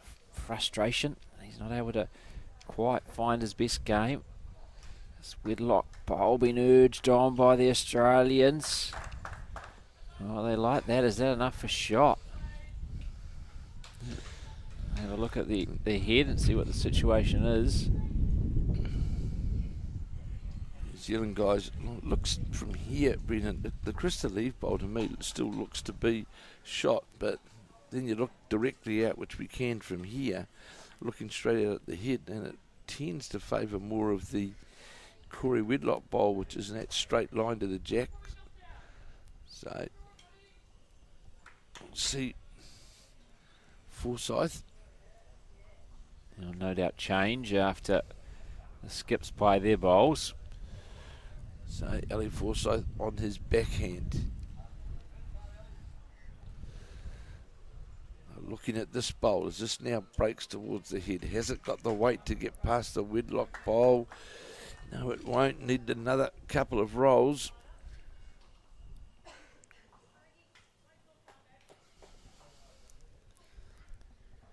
So Aaron Sheriff, he'll play up on his forehand. Certainly got some good width on the bowl to draw. I like this bowl as it breaks towards the head now, or trying to get to slow down. This is a good bowl coming in here from Sheriff. That's a fantastic bowl. You could see him not lift his hand. It was on that wider draw line. It just arced its way into the head.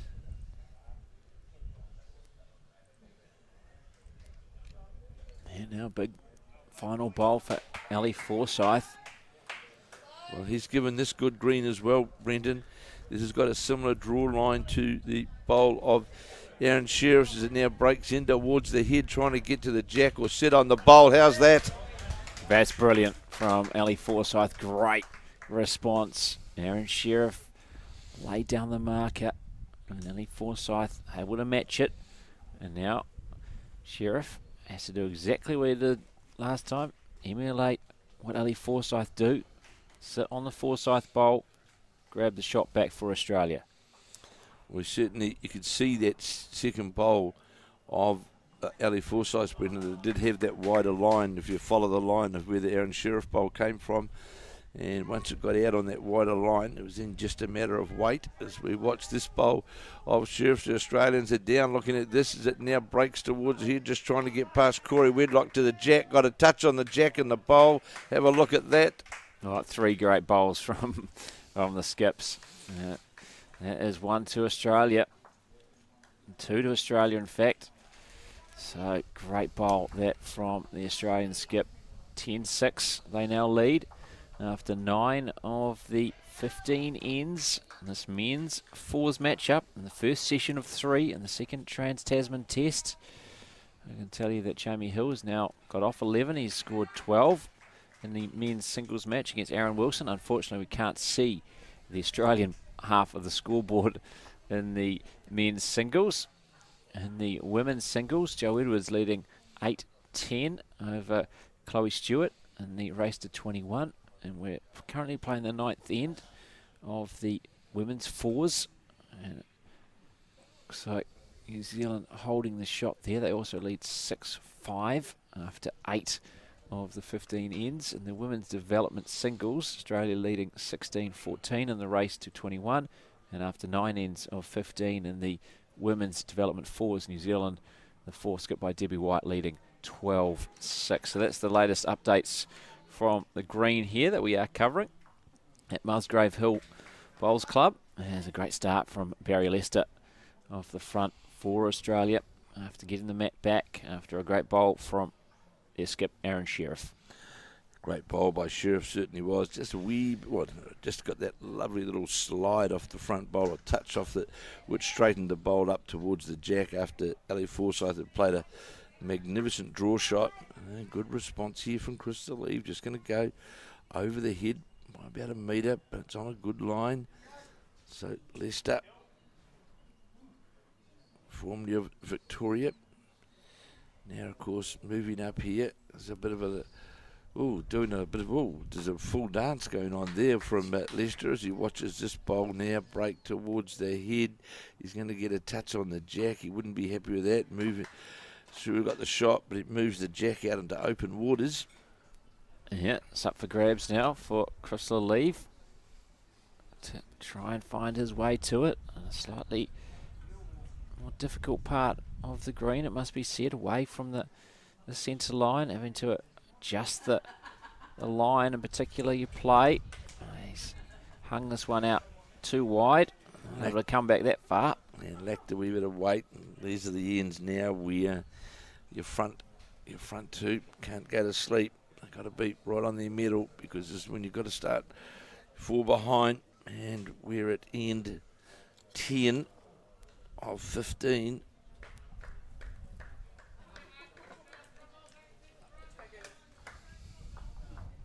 Zealand scoring in front of us in the women's fours. So getting the mat back there, extending their advantage. They did lead 6-5. I believe it's now 7-5 to the New Zealand women's four. So watch this bolt of Andrew Kelly's trying to get down towards the jack, and he's just going to sit outside the jack line, just slightly on that narrow line. Australia holding 3 shots, and this is where you start to get in the scratchy area. So we'll see. Aaron Tees, he's coming down on that narrower line. This should skip away like that Andrew Kelly bowl did, and it will, but it would more than likely still count. Yeah, I think the 4 went up from Aaron Sheriff there to indicate they are holding 4 shots. So Andrew Kelly desperately needs one close.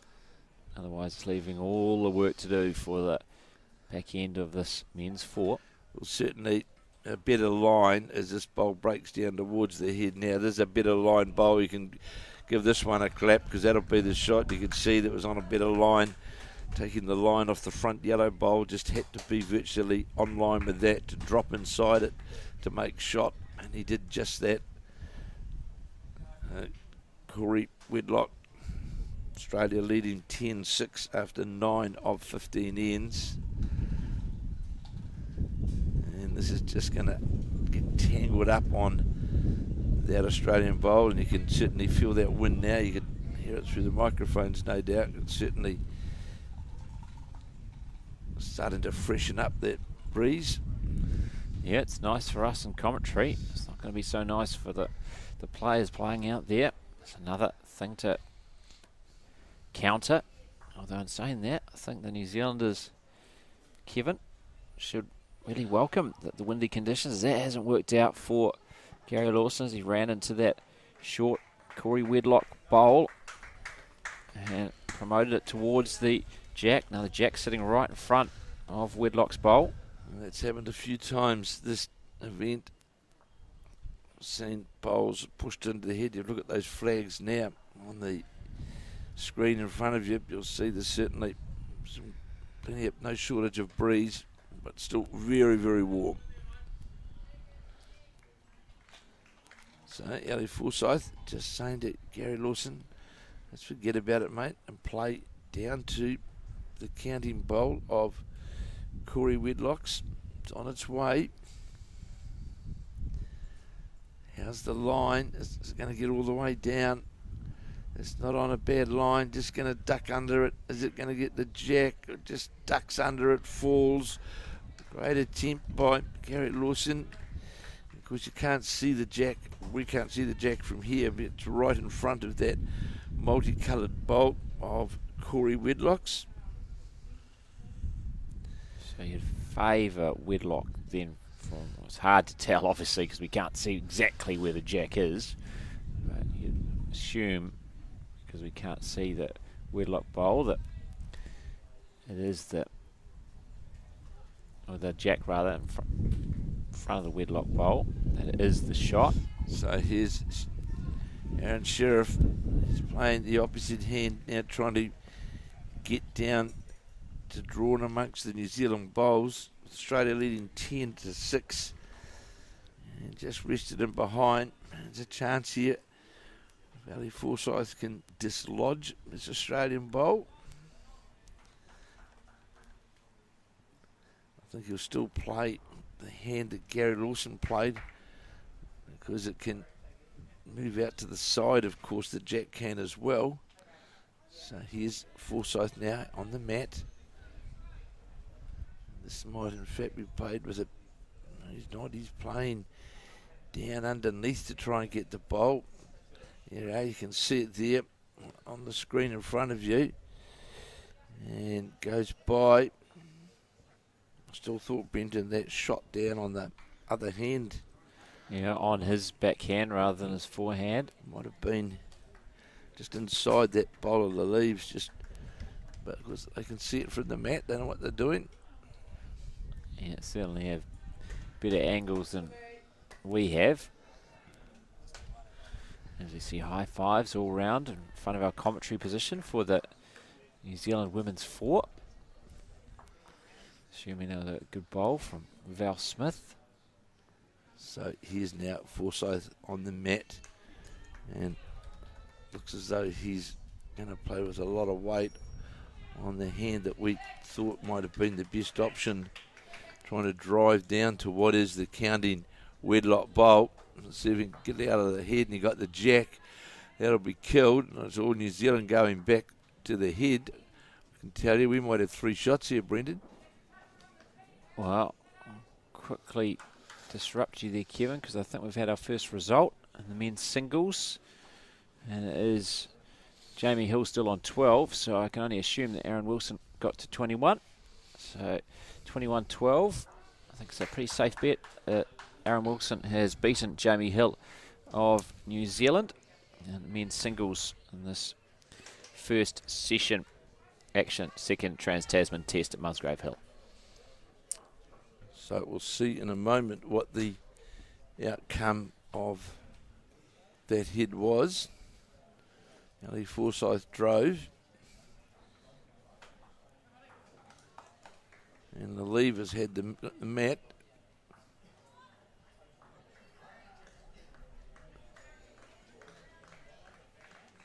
And that was a 3, I think, Brenton. Yeah, it's hard to tell exactly with all the players around the board, but we'll have that for you shortly. So here's the Krista Lee opening bowl, trying to get it to break back towards the head. 1.5 metre back over the head, back to the centre line. But it was a 3 confirmation, so New Zealand picking up a third. 3 shots on that last end. Great final bowl. That from Ellie Forsyth. So 10-9 it is now after 10 of the 15 ends. This men's 4s match, which we are broadcasting for you in this first session of 3 in the second Trans-Tasman test here at Musgrave Hill. It was a great result from that drive of Ellie Forsyth. We haven't had a lot of drives that haven't gone our way, but that one certainly went in New Zealand favour as we watch now the bowl of Barry Lester playing right up towards us here. Eventually the head's just out to the right of us in the commentary position. And the Lester bowl a metre behind as we see Krista Lee now play his second bowl. How's the weight as it's breaking down towards the head? Is it going to get all the way in towards the jack? Breaking now towards the head, just going to sit outside. The Barry Lester bowl falls over. Metre in behind, but we did see, Brendan and me, that last end, the advantage of the back bowls because they came into play, although on the Forsyth drive it knocked one of New Zealand bowls back as well. So good result for New Zealand. Yeah, it certainly was. This new look men's 4, Andrew Kelly in for Jamie Hill. Earlier, if you've just joined us, lost to Aaron Wilson in the men's singles matchup. And also Ellie Forsyth moving into skip, swapping places with Gary Lawson, who's quite been at the top of his game. We also had another result on the screen in the women's development singles, Australia winning 21-14 in that matchup. So we see this bowl of Andrew Kelly's just going to go by, trying to sit on the yellow counting Australian bowl, and just goes by. See those trees out in front of us now, certainly copping some breeze. The green running, it's quickened up again, this green today, so it's very it's challenging conditions up here on Musgrave Hill. Yeah, and the wind will be in a different direction for the players in the next 2 sessions because we'll be playing north-south, south-north rather than east-west, west-east. So here's now Andrew Kelly with his second bowl. New Zealand now trailing just by the 1 shot, 10-9 as it breaks down towards the head. Is it going to get inside the bowl of Barry Lester? No, it just drops outside it. New Zealand, in fact, may well be 2 down. But there will be 2 down. Aaron Tees now will play on his forehand. Joe Edwards leading 15-8 in the race to 21. Down in front of us here as we watch this bowl of Aaron Tees all but get a touch on the jack, but that'll count. So Ali Forsyth encouraging Gary Lawson. Just draw the shot, mate. You can draw it. Aaron Sheriff just obscuring the head a wee bit. We can't quite see on the camera because they are playing right down in front of us, so we can.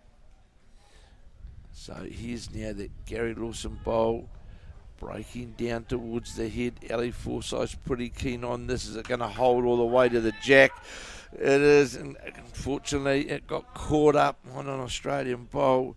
Great effort though from Gary Lawson, wasn't it, Kevin? It's what he needed to do. At the end, as you can see, just for a split moment there when Aaron Sheriff did move, that the jack is sitting almost on the centre line. It's just below the hand there of Aaron Sheriff. You can now see it. Yeah, most likely now second shot as we watch the Corey Wedlock bowl break into. Now we'll have shot because Corey Wedlock sliced the jack slightly. Well, just like Gary Lawson had some misfortune, Wedlock there having misfortune there with that toucher as it went towards the New Zealand bowl. Now locked it alongside the bowl there of Gary Lawson as the flags continuing to flutter here at Musgrave Hill. Lawson got to play with confidence here, try and get that trail of the jack through the port, take away the danger, which I know that Aaron Sheriff will be playing with that weight to try and move the New Zealand toucher. And New Zealand have got that. So here's Aaron Sheriff calling Corey Wedlock to play with that yard of weight and through the head, try and get movement on the jack or dislodge the New Zealand bowl. It's on its way up towards us here. He's chasing it. Is it going to get all the way to the jack? Is it going to get the jack? It got the jack. It moved it. A slice of hell for Australia because that's 3 now to New Zealand. Only moved but a few inches. Yeah, 3 or maybe 4. Because those are all New Zealand bowls, aren't they? Around that area. It's the shot that we're actually wanting Gary Lawson to endeavour to play to try and get that trail, Brenton. And Corey Wedlock just a fraction of an inch out and just moved the jack into the New Zealand counting area. So Forsyth now on the mat as we play the 11th of 15 on his backhand.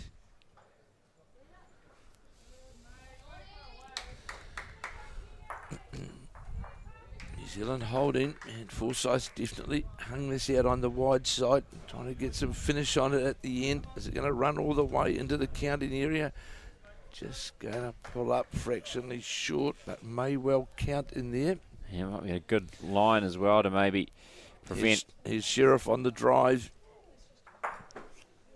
Got really nothing. Yeah, just took out his own. Let's have a count up now, Brenton. 1, 2, 3, 4, 5 to New Zealand. Yeah, 5 shots. This is a big end, this, Brenton. Certainly is. New Zealand. Certainly is 4, and you think you'd favour the other Andrew Kelly white bowl as well, out to the right, just near the hand of under the hand now of Gary Lawson, rather than the Wedlock bowl, which is at the bottom of picture. So here's now Ali Forsyth with New Zealand holding. As Brendan rightly said, at least 4. And the 5th may well be a measure, trying to get down here to the Corey Wedlock bowl and get the Bacchus bowl in. And he's done that on the basis we know that Aaron Sheriff is going to drive. And it's on its way, the Sheriff bowl, looking for the jack, and it's still Gary Lawson bowl. It's 2 to New Zealand. Yeah, so that's a good result for Australia. They were down 4 or 5, most likely 5. So Sheriff manages to remove 3 of them. It's 2 to New Zealand, and they now take the lead. Well, 11 to 10. It's a good effort by this New Zealand fours team. And remember, they dropped a 4 on the very first end, and have hung in there, hung in well. And certainly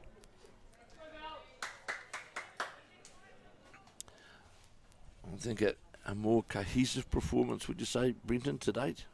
Yeah, I'd say so. Yeah, certainly.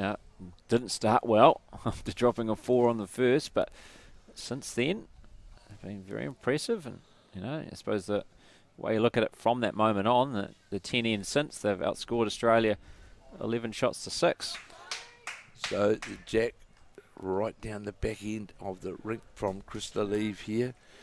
And our cameras will pick this up in a moment now as it's breaking down towards the jack. More than likely going to leave it half a metre short on that jack line. Barry Lester now. Remembering that Australia have already won the men's singles. Aaron Wilson defeated Jamie Hill 21-12. So this fours game here becomes now all important. So we watch the Barry Lester first bowl. Breaking down towards the head net. Aaron Sheriff, he likes this one. It's going to pull up virtually, sitting virtually on jack level. Crystal Eve now must get past his first bowl and get down to the Australian counting bowl on the forehand. Full length head virtually. It's breaking its way down towards the head now, and in fact is going to go way past the head. In fact, it's right down towards the back. So the needs now, Andrew Kelly. And Val Smith just in front of us has drawn the shot for the New Zealand women's four, so they have a few high fives going because they're currently 9-7 down after 10 of the 15 ends. New Zealand in the women's fours. One of 4 games still ongoing on this green. We've got the New Zealand women's development leading 15-6 after 11 of the 15 ends in their fours match. And Joe Edwards up 15-11 over Chloe Stewart in the race to 21 in the women's singles. So Forsyth said to Andrew Kelly, you change your hand, we'll play down on the backhand. We're not going to get tangled up on that forehand side.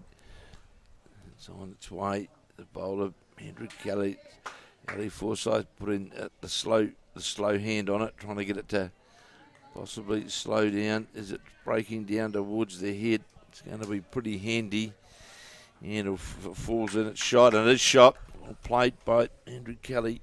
Well coaxed home by Ali Forsyth as well. He rode that the whole way. Got the hand signals all the way down that bowl. So Aaron Tees now following the Kelly bowl down. Looks as though it's going to be slightly under the line, and it is. So Ellie Forsyth want a repeat here from his number 2 on the backhand. Of course, Kelly yesterday played the singles, making a change today into the fours. Yeah, and so that meant Jamie Hill went into the singles, and also means there's going to be a change in the pairs as well. So Chris Lalive is going to replace Jamie Hill in the pair, and you're going to have Jamie Hill go into the triple, which have been a successful combination. So I know the selectors are hoping by changing the 4 in the pair, then also hurting the triple. Well, I think, it's about perhaps trying to get some life into that pairs combination. Here's the jack on the move, but just locked itself on the Andrew Kelly bowl. It's imperative now that New Zealand get another bowl in on those head, and that's Andrew Kelly and Ellie Forsyth saying to Gary Lawson, because they'll be looking for that round the quarter movement of the jack. Will Australia, with New Zealand now leading 11-10 after 11 of 15 ends.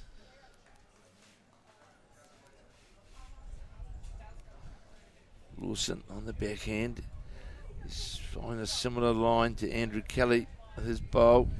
This is breaking down towards the head. How far is it going to go by? If it sits on the centre line by a metre on the metre, that's fine.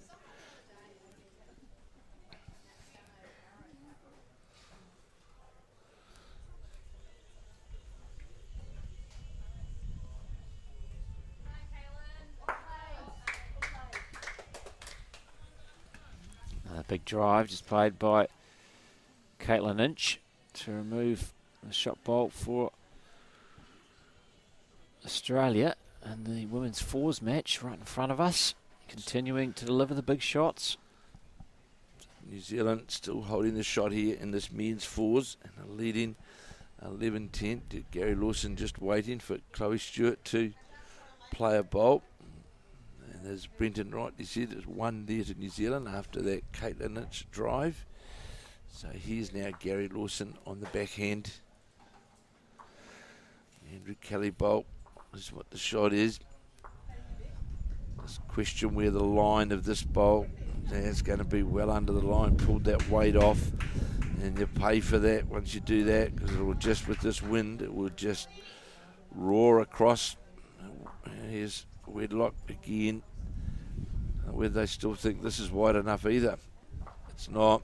Wedlock puts his hands up as well. Realises that he's got it wrong too. So the conditions proving to be a bit troublesome for some of the players as the wind picks up here at Musgrave Hill. Well, the difficulty is, Brendan, if you're playing with sort of that yard of weight, if you don't have that line precisely right at the end, it's just going to disappear. Very, very hard shot to play. 1.5 fast screen, they're difficult to play. But when you've got this wind as well, it certainly makes it a very, very challenging shot to play.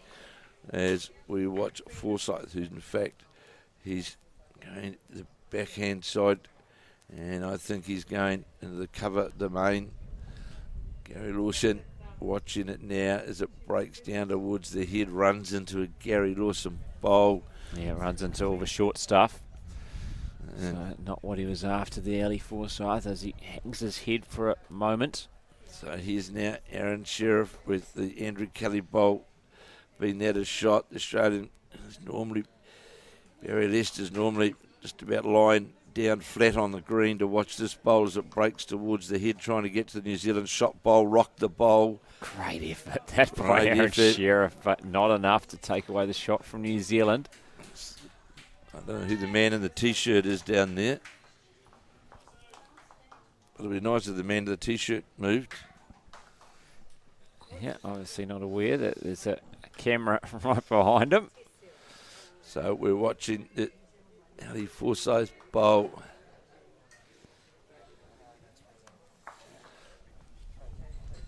So no doubt we'll see.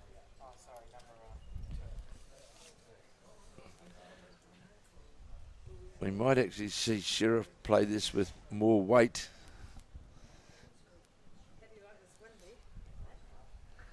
Because it is a hard shot to play, but of course it's a matter of what he can see from the mat, Brenton, really, isn't it? It's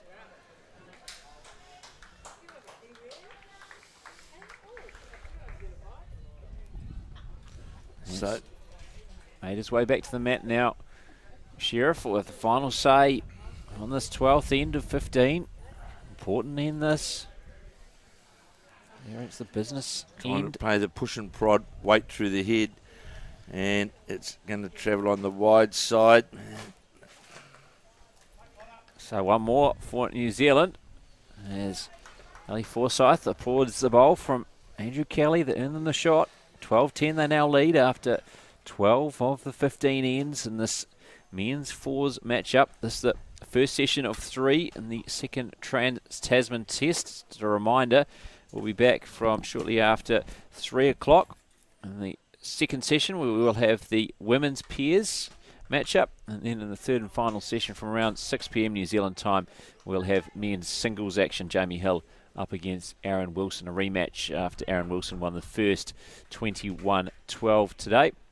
I can let you know in the women's singles in the race to 21, Joe Edwards leading Chloe Stewart 15-13, so another very hard-fought contest there. In the women's fours we also have in progress at the moment. It was 9-8 to Australia after, I believe, 11 of the 15 ends. And in the women's development fours, it's New Zealand 15-8 over Australia after 12 of the 15 ends in that contest. So New Zealand up on 3 of the remaining 4 matches on this green after Australia won the first couple. And Crystal Eve on this important 13th end has opened with a toucher sitting right on the jack, with New Zealand leading 12-10 as we play the 13th of 15 ends of this all-important fours game. Great opening by Lalive. He'll play his second bowl now on his forehand up towards the clubhouse here at Musgrove Hill. We can certainly feel that wind blowing around as we watch the Lalive bowl. It's on a good line again, this bowl, as it's breaking down towards the head now. It's going to finish virtually sitting, if it sits flat on the centre line. That's pretty handy, and that'll be 2 to New Zealand. Good opening bowls by Crystal Eve. Now Barry Lester, the Australian lead, will play on his forehand. Good start there, Brenton, by Lalive. It certainly is. As these are really the crunch ends which decide matches. And to do that on this 13th, the third to last end of this match, really laying the platform for Andrew Kelly, Gary Lawson and Ali Forsyth, the New Zealand skip, to follow. Barry Lester will have a response of his own here. It's going to go past on the wide side.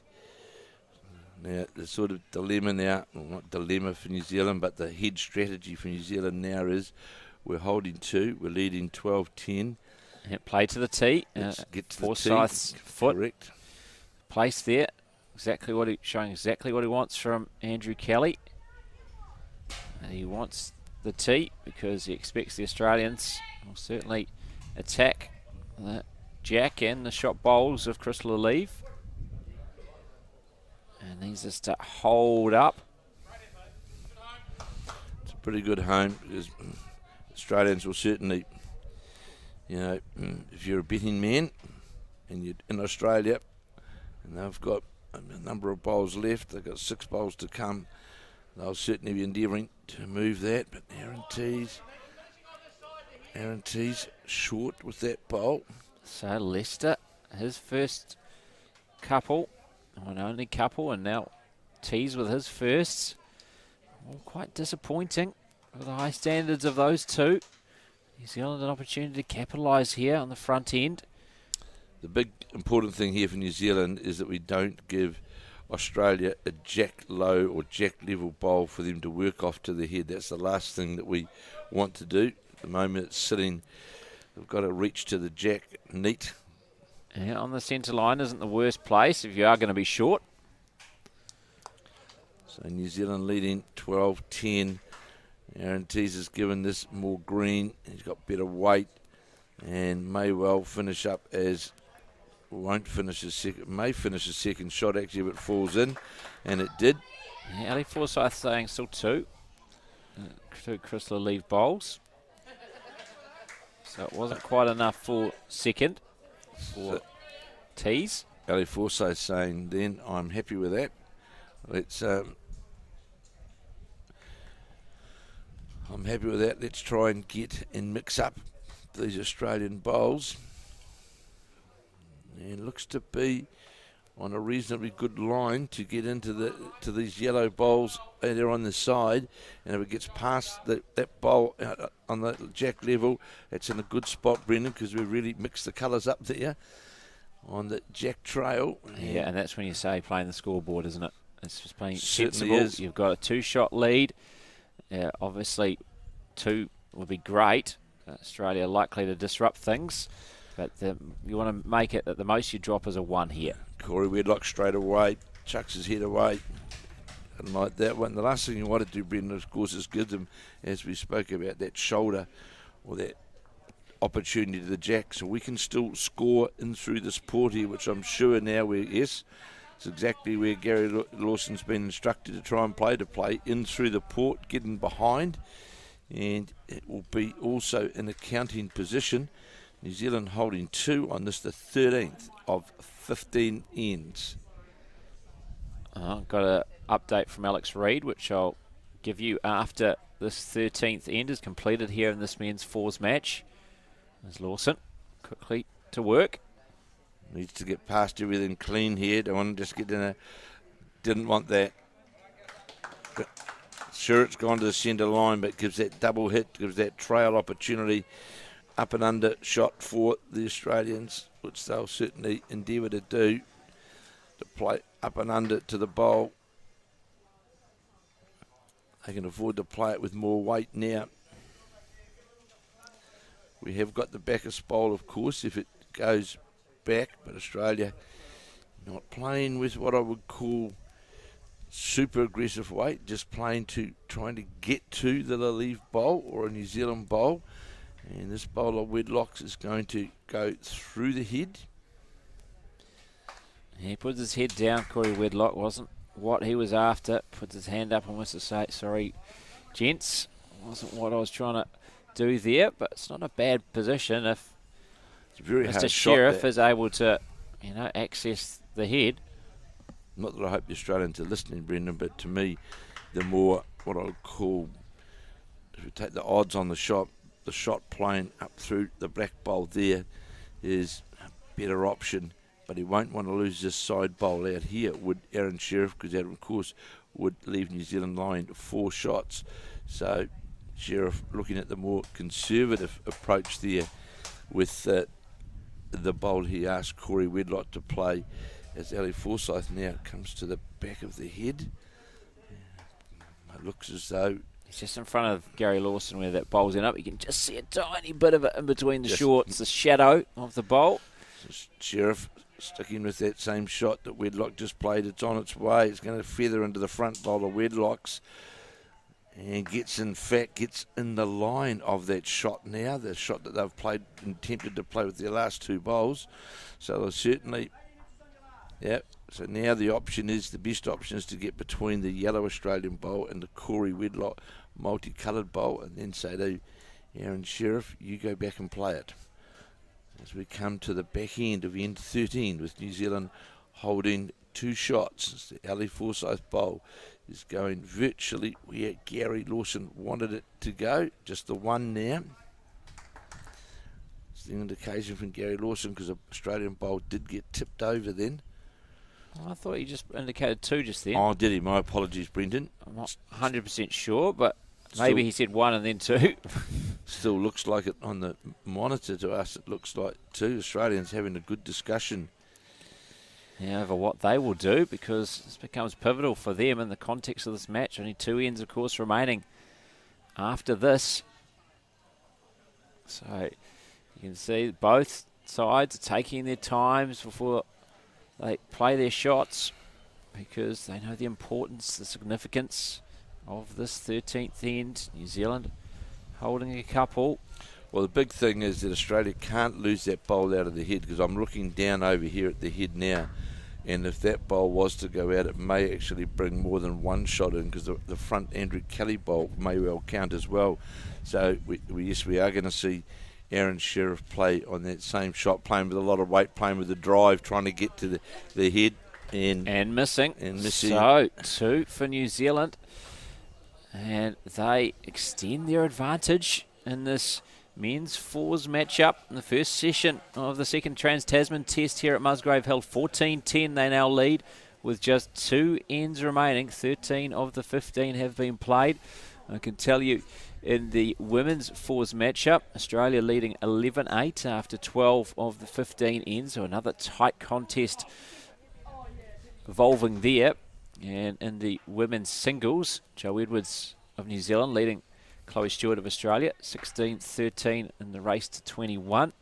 And we have one other match in progress on the screen, and that's the Women's Development 4. And New Zealand leading that contest 17-8 already on the screen. Australia have won the Women's Development singles and the men's singles as well. Aaron Wilson getting the better of Jamie Hill, 21 shots to 12. As Ali Forsyth trying to coax this first one of Chris Leaves to slow down. Goes long and into the ditch. So that won't count. This is an interesting call. I don't know if it's actually the deliberate call by New Zealand, but they've certainly gone completely 2 metre. This is a big call because they've gone right virtually ditch to ditch, which is certainly longer than what they have been playing. As we watch the Barry Lester bowl, it's going to move right across the head. Will finish jack level, but it's still going. You can see it's still moving down that back end of the green, and so you can see obviously down there, Brenton, it's pretty quick, and they'll move about, won't they? Yeah, certainly will. And Alex, as I told you, went for a bit of a run earlier to find out what was happening on the other green. Men's development fours, Australia leading 23-9 after 13. Over 60s men's singles, Australia winning 21-11 over 60s men's fours. New Zealand leading 14-7 after 12. Over 60s women's singles, a win to Australia. And over 60s women's triples, it's now 12 apiece after 12 of the 15 ends there. Of course, 12 matches in progress in each session.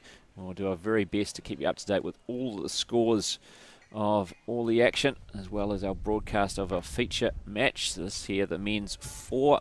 We will have the women's pairs action in our second session from 3 p.m. New Zealand time, and then from around 6 o'clock it'll be the men's singles, Jamie Hill of New Zealand up against Aaron Wilson of Australia. And make sure you do go to Bowls New Zealand's Facebook page or bowlsnewzealand.co.nz. We'll have a full end of day match report up on the website, as well as the regular updates on the Bowls New Zealand Facebook page. So great correction by Crystal Eve with his second bowl. Saw him draw about 18 inches lower the jack, but not to be outdone. Barry Lester drew within about 9 inches of the jack, with New Zealand leading 14-10, 14-10 as we play the 14th of 15 ends. As we watch the Kelly bowl, this is a pretty handy bowl. How far is it going to run? It's got to stay up on the. It's not going to. This is where New Zealand need to be very, very careful that we keep our head together.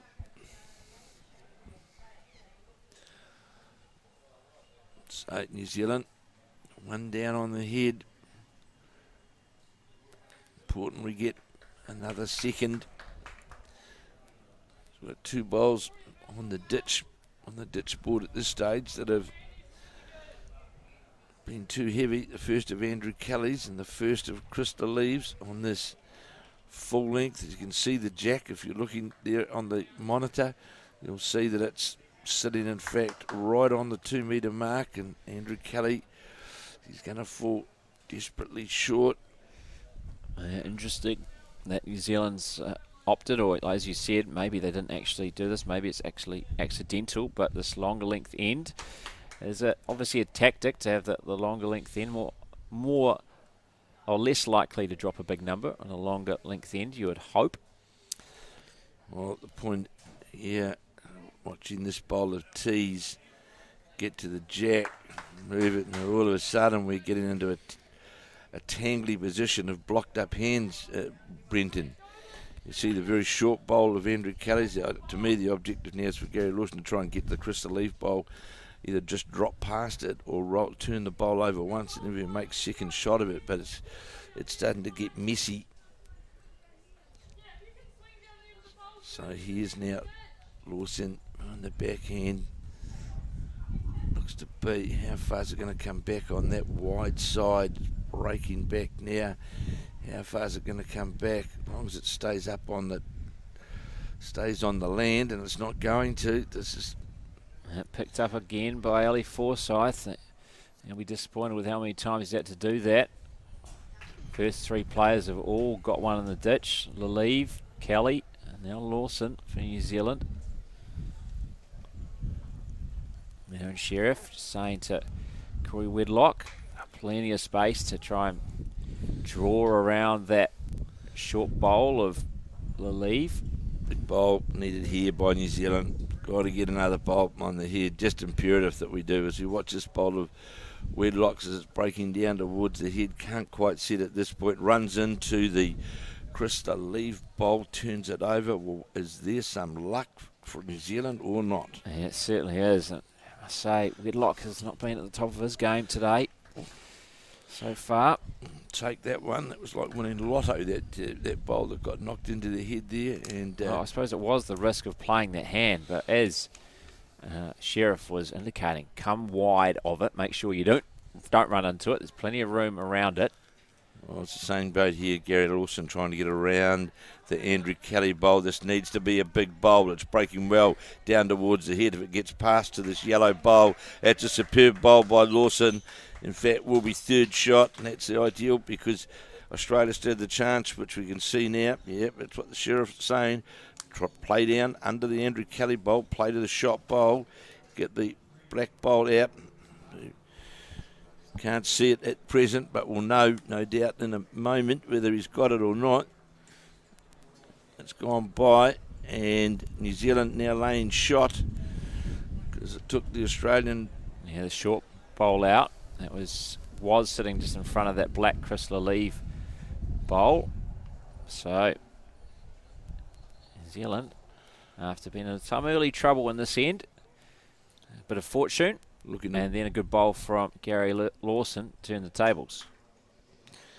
Looking a wee bit more comfortable now on the head,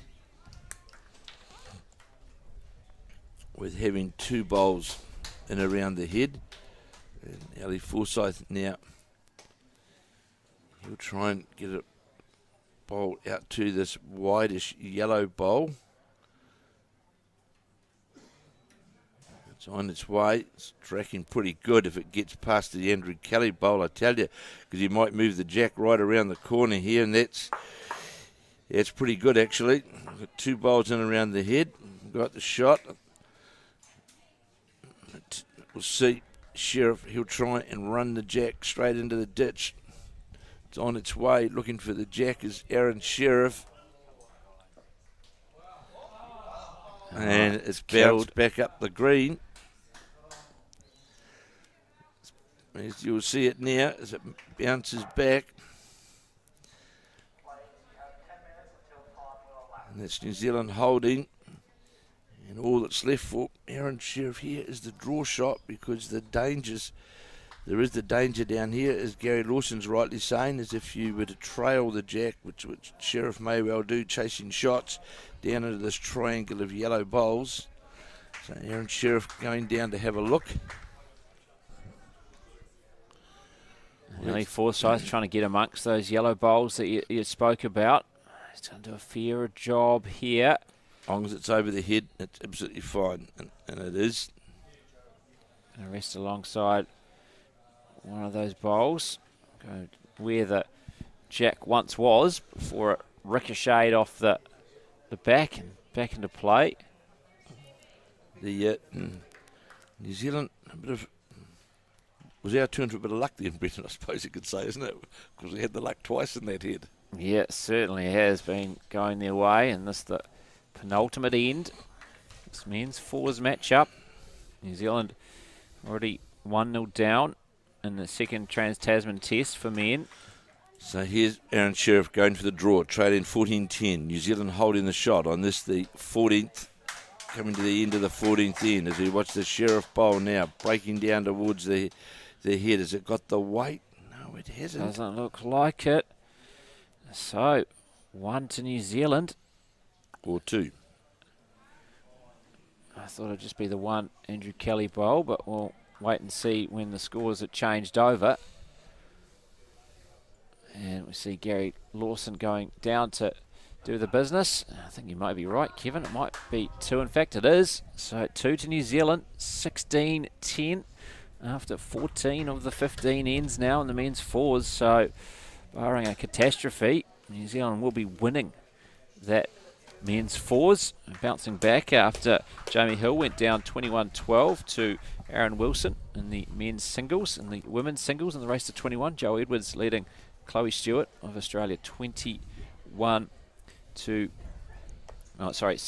to 14 in the race to 21, and it's all getting very close in the women's fours matchup, which is just right in front of us. Australia 11, New Zealand 10 after 13 of the 15 ends.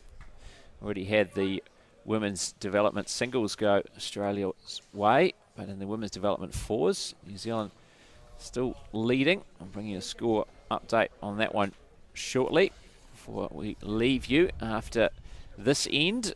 Of course, we'll be back shortly after 3 p.m. New Zealand time with women's peers action. Sorry, Kevin.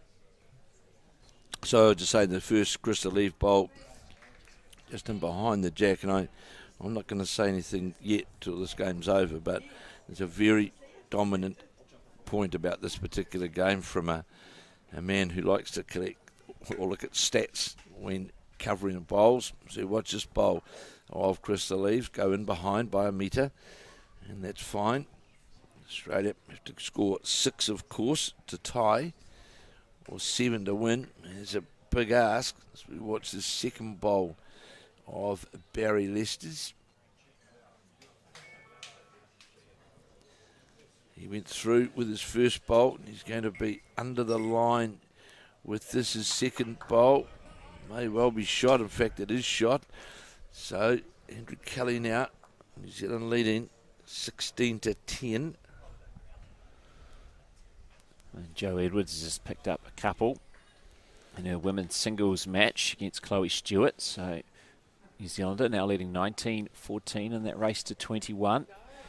So looking good for 2 New Zealand wins out of the 4 open matches for the Blackjacks over the Jackaroos.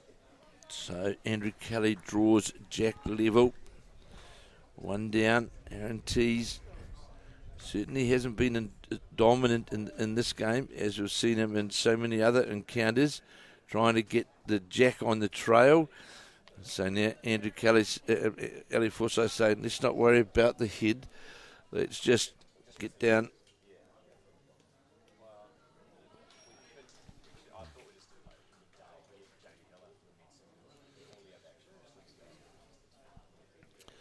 So here we have Ellie Forsyth, Andrew Kelly to change to match these bowls in the middle here inside the trail opportunity for Australia. Remembering Australia needs 6 to tie. It's looking good at this stage for them, as we see Aaron Tees again, who'll be trying to get a trail on the jack, but it looks to be well under the line. I know Aaron Sheriff's looking at it, and it hasn't got the weight either. So New Zealand, so Ellie Forsyth just saying to Gary Lawson, this drawings here, get back to the centre line under the yellow bowl, and you'll be close to shot. So here's Lawson now with the burned orange bowls on the forehand.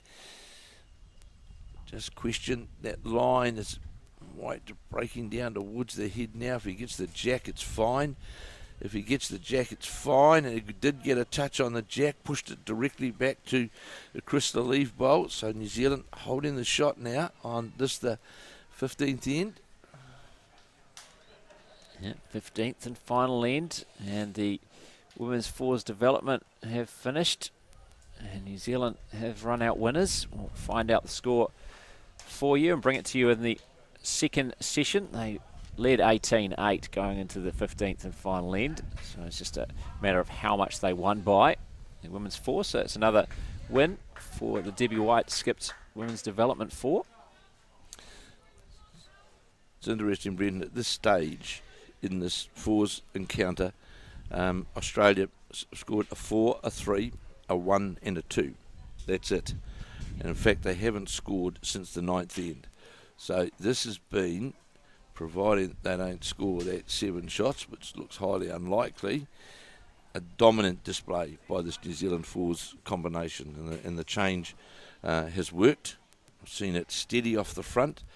We were behind 10-6. Then we scored a 3, a 2, a 1, a 2 and a 2. And sure, there's a wee bit of luck in some of those. We had things go our way a wee bit, but that aside, the big thing is New Zealand have consistently got bowls around the head from the lead onwards and put pressure on Australia right throughout. And when the big shots have needed to be made, Ellie Forsyth has been able to play them. So certainly. That change from, and Gary Lawson's actually made some pretty big shots in the number 3 role rather than as skip. I think it's worked successfully. I think they've combined very, very well. And, I can only, full marks to the selectors for making this decision because, we are going to be playing these guys, obviously, in the World Champs, and we know that we've got to get it right, obviously, and to give the team confidence as well. So it's a very, very good performance, and rest assured, those 4 guys that are out there in the yellow and gold, there's every likelihood come the World Championships that they'll be wearing the green and gold. Those 4 guys that are out there now.